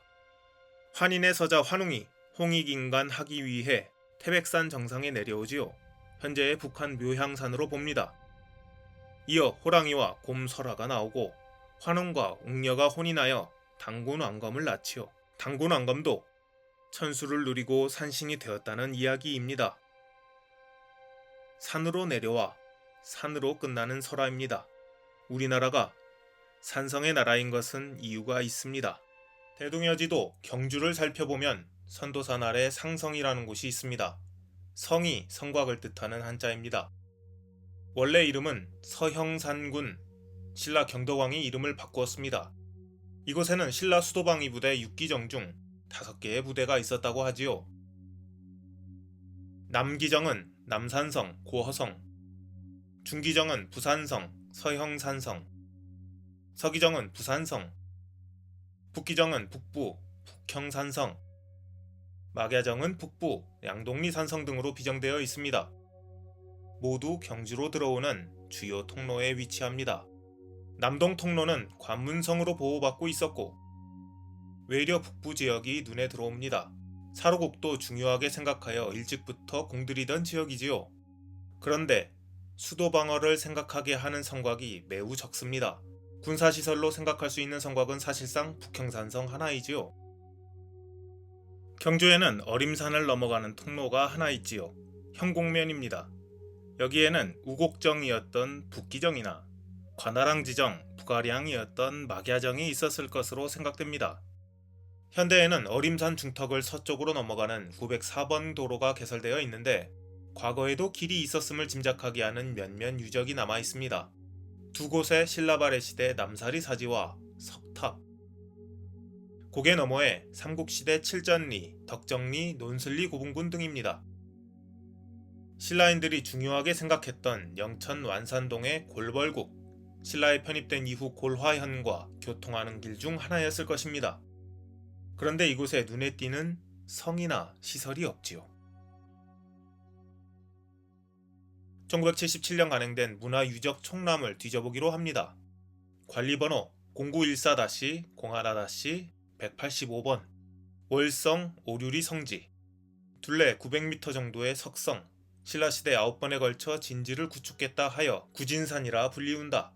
성지 주변 개간 시 화살촉이 나왔다는 기록이 있습니다. 위치는 서경주역이 있는 소현리를 남쪽으로 전방으로 천북면을 바라보는 탁월한 전망을 가진 곳입니다. 성곽의 실체를 확인하러 가보기로 합니다.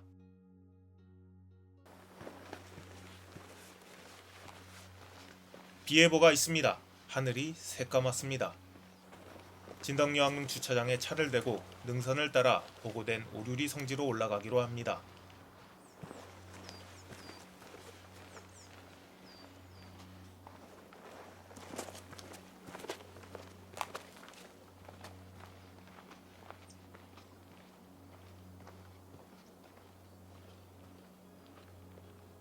이곳 능선은 오류리 고분군 1입니다.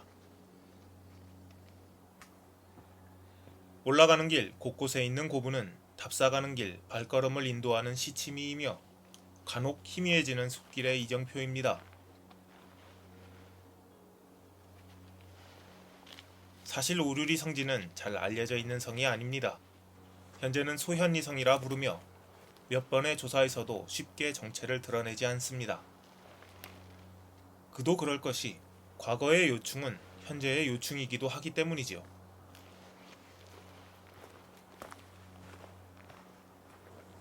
전방의 능선 너머 칠보산은 6.25 동부전선 최남단 격전지였습니다. 아군 수도사단 17연대가 북한군 12사단에 대항하여 수없는 고지전을 통해 최종적으로 경주 방어에 성공한 지역이며 소현리성은 미군 9연대가 있던 지역이었습니다.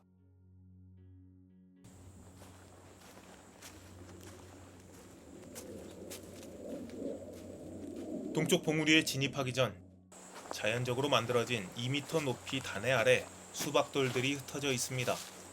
크기에 규칙성이 있어 성돌이 아닌가 싶으나 원래 있던 위치를 알아야 정확하겠습니다. 아무리 붕괴되어도 무너진 윤곽은 뚜렷한 편인데 소현리성은 흔적을 확인하기 어렵습니다. 성곽의 북쪽 사면은 매우 가파르기 때문에 지형에 많이 의존하였으리라 생각되고 동쪽 능선부와 남쪽 사면부에 성곽이 설치되었을 것입니다. 동쪽 봉우리 정상에는 모종의 성렬이 존재하고 전쟁 당시 참호가 규칙성 없이 배치되어 있어 원래부터 있던 것으로 볼 수 있겠지요. 정상 능선을 따라 6.25 전쟁 때에 수없이 많은 참호가 구축되어 있으며 성곽이 있는 두 곳의 봉우리에는 사방을 보는 참호가 있어 지휘소가 있었음을 추정해 봅니다. 연장선에서 이곳의 전망이 트여 있기 때문에 흘러내린 수박돌이 축대나 망루, 봉수대의 흔적일 수도 있을 것입니다.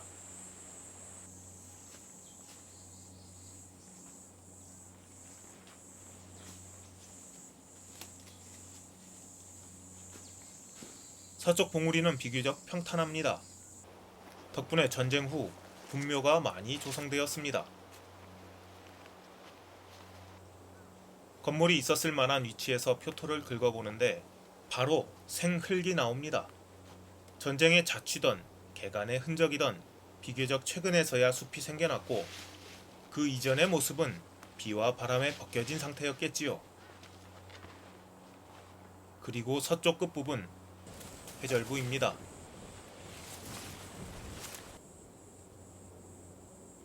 소현리성의 지질은 경주에서 흔히 볼 수 있는 화강암이 아닙니다. 하양층군, 유천층군입니다. 백악기, 거대 호수 아래서 생성된 퇴적층이 변화하여 경상 분지를 이룬 것이고 불국사 화강암은 이 퇴적암층을 뚫고 올라온 거대한 암괴입니다. 경상도에서 흔히 볼 수 있는 바스라지는 층층의 돌, 소현리성 주변의 지질은 퇴적암으로 침식에 매우 취약합니다. 항공사진에서 관찰할 수 있는 북쪽 사면의 층위는 이에 따른 결과이며 인근 경주, 영천, 포항에서 관찰할 수 있는 하천 옆 급격하고 장대한 단해와 같은 연장선에 있습니다. 따라서 함안, 성산산성처럼 중요 성곽을 축성할 때 다른 곳에서 돌을 가져와 쌓을 정도로 성돌에 치밀했던 그네들의 성향을 보면 문화유적 총람의 기록처럼 9번 쌓았다는 것이 실제로는 다른 의미일 수도 있겠다는 생각이 들지요. 이 돌들은 매우 쉽게 바스라지기 때문입니다. 소현리성 인근의 유적들은 진덕여왕릉을 비롯한 고분군이 대다수이며 몇몇 사찰터, 특히 동쪽 사면 나원리 5층 석탑의 화강암도 다른 곳에서 가져온 것입니다.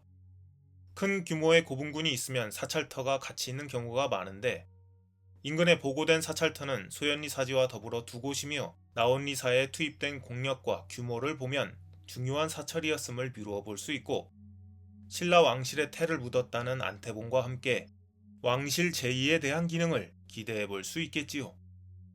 과거 항공사진에 큰 규모의 봉분들이 다수 관찰되기 때문입니다. 소현리성이 북기정의 주둔지인지 막야정의 주둔지인지 아니면 시간대를 달리하여 이름이 바뀌면서 두 곳의 위치가 바뀌었는지 지금까지 보고된 사료로는 매우 흔적이 희미합니다. 막연하게 북기정의 전 이름이 우곡정이고 막야장의 전 이름이 관아량 지정, 북아량이었다는 점에서 막야정이 더 먼 곳에 위치하지 않았을까 생각되지요. 따라서 소현이성이 주둔했던 부대는 북기정에 좀 더 근접했다 볼 수 있고 주둔군의 규모는 2개 대대 미만이었을 것입니다. 일본 정창원에서 포장지로 발견된 신라 장적을 보면 분명 신라는 행정적으로 대량의 문서를 생산했습니다. 따라서 군사에 관련된 현황이나 예산 관련해도 대량의 문서를 생산했을 것입니다. 언젠가 어디선가 신라의 행정에 관련된 기록들이 나타나주기를 소망합니다.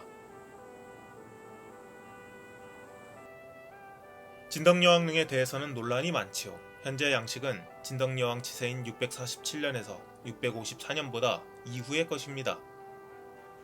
가장 결정적인 12지진상은 9세기로 보는 의견이 다수이며 봉분을 개장한 것이 후대에 진행됐다 하더라도 바로 뒤 수미터 거리로 인접한 대형 고분에 대한 설명이 어렵습니다. 오랜 시간에 허물어져 그렇지 고분 크기도 진덕여왕릉에 준하며 주위에 흩어진 성물도 무관하지 않겠다는 생각을 하게 하지요. 그래서 같은 공작지에 묻혔다는 문성왕 헌안왕릉으로 보기도 합니다.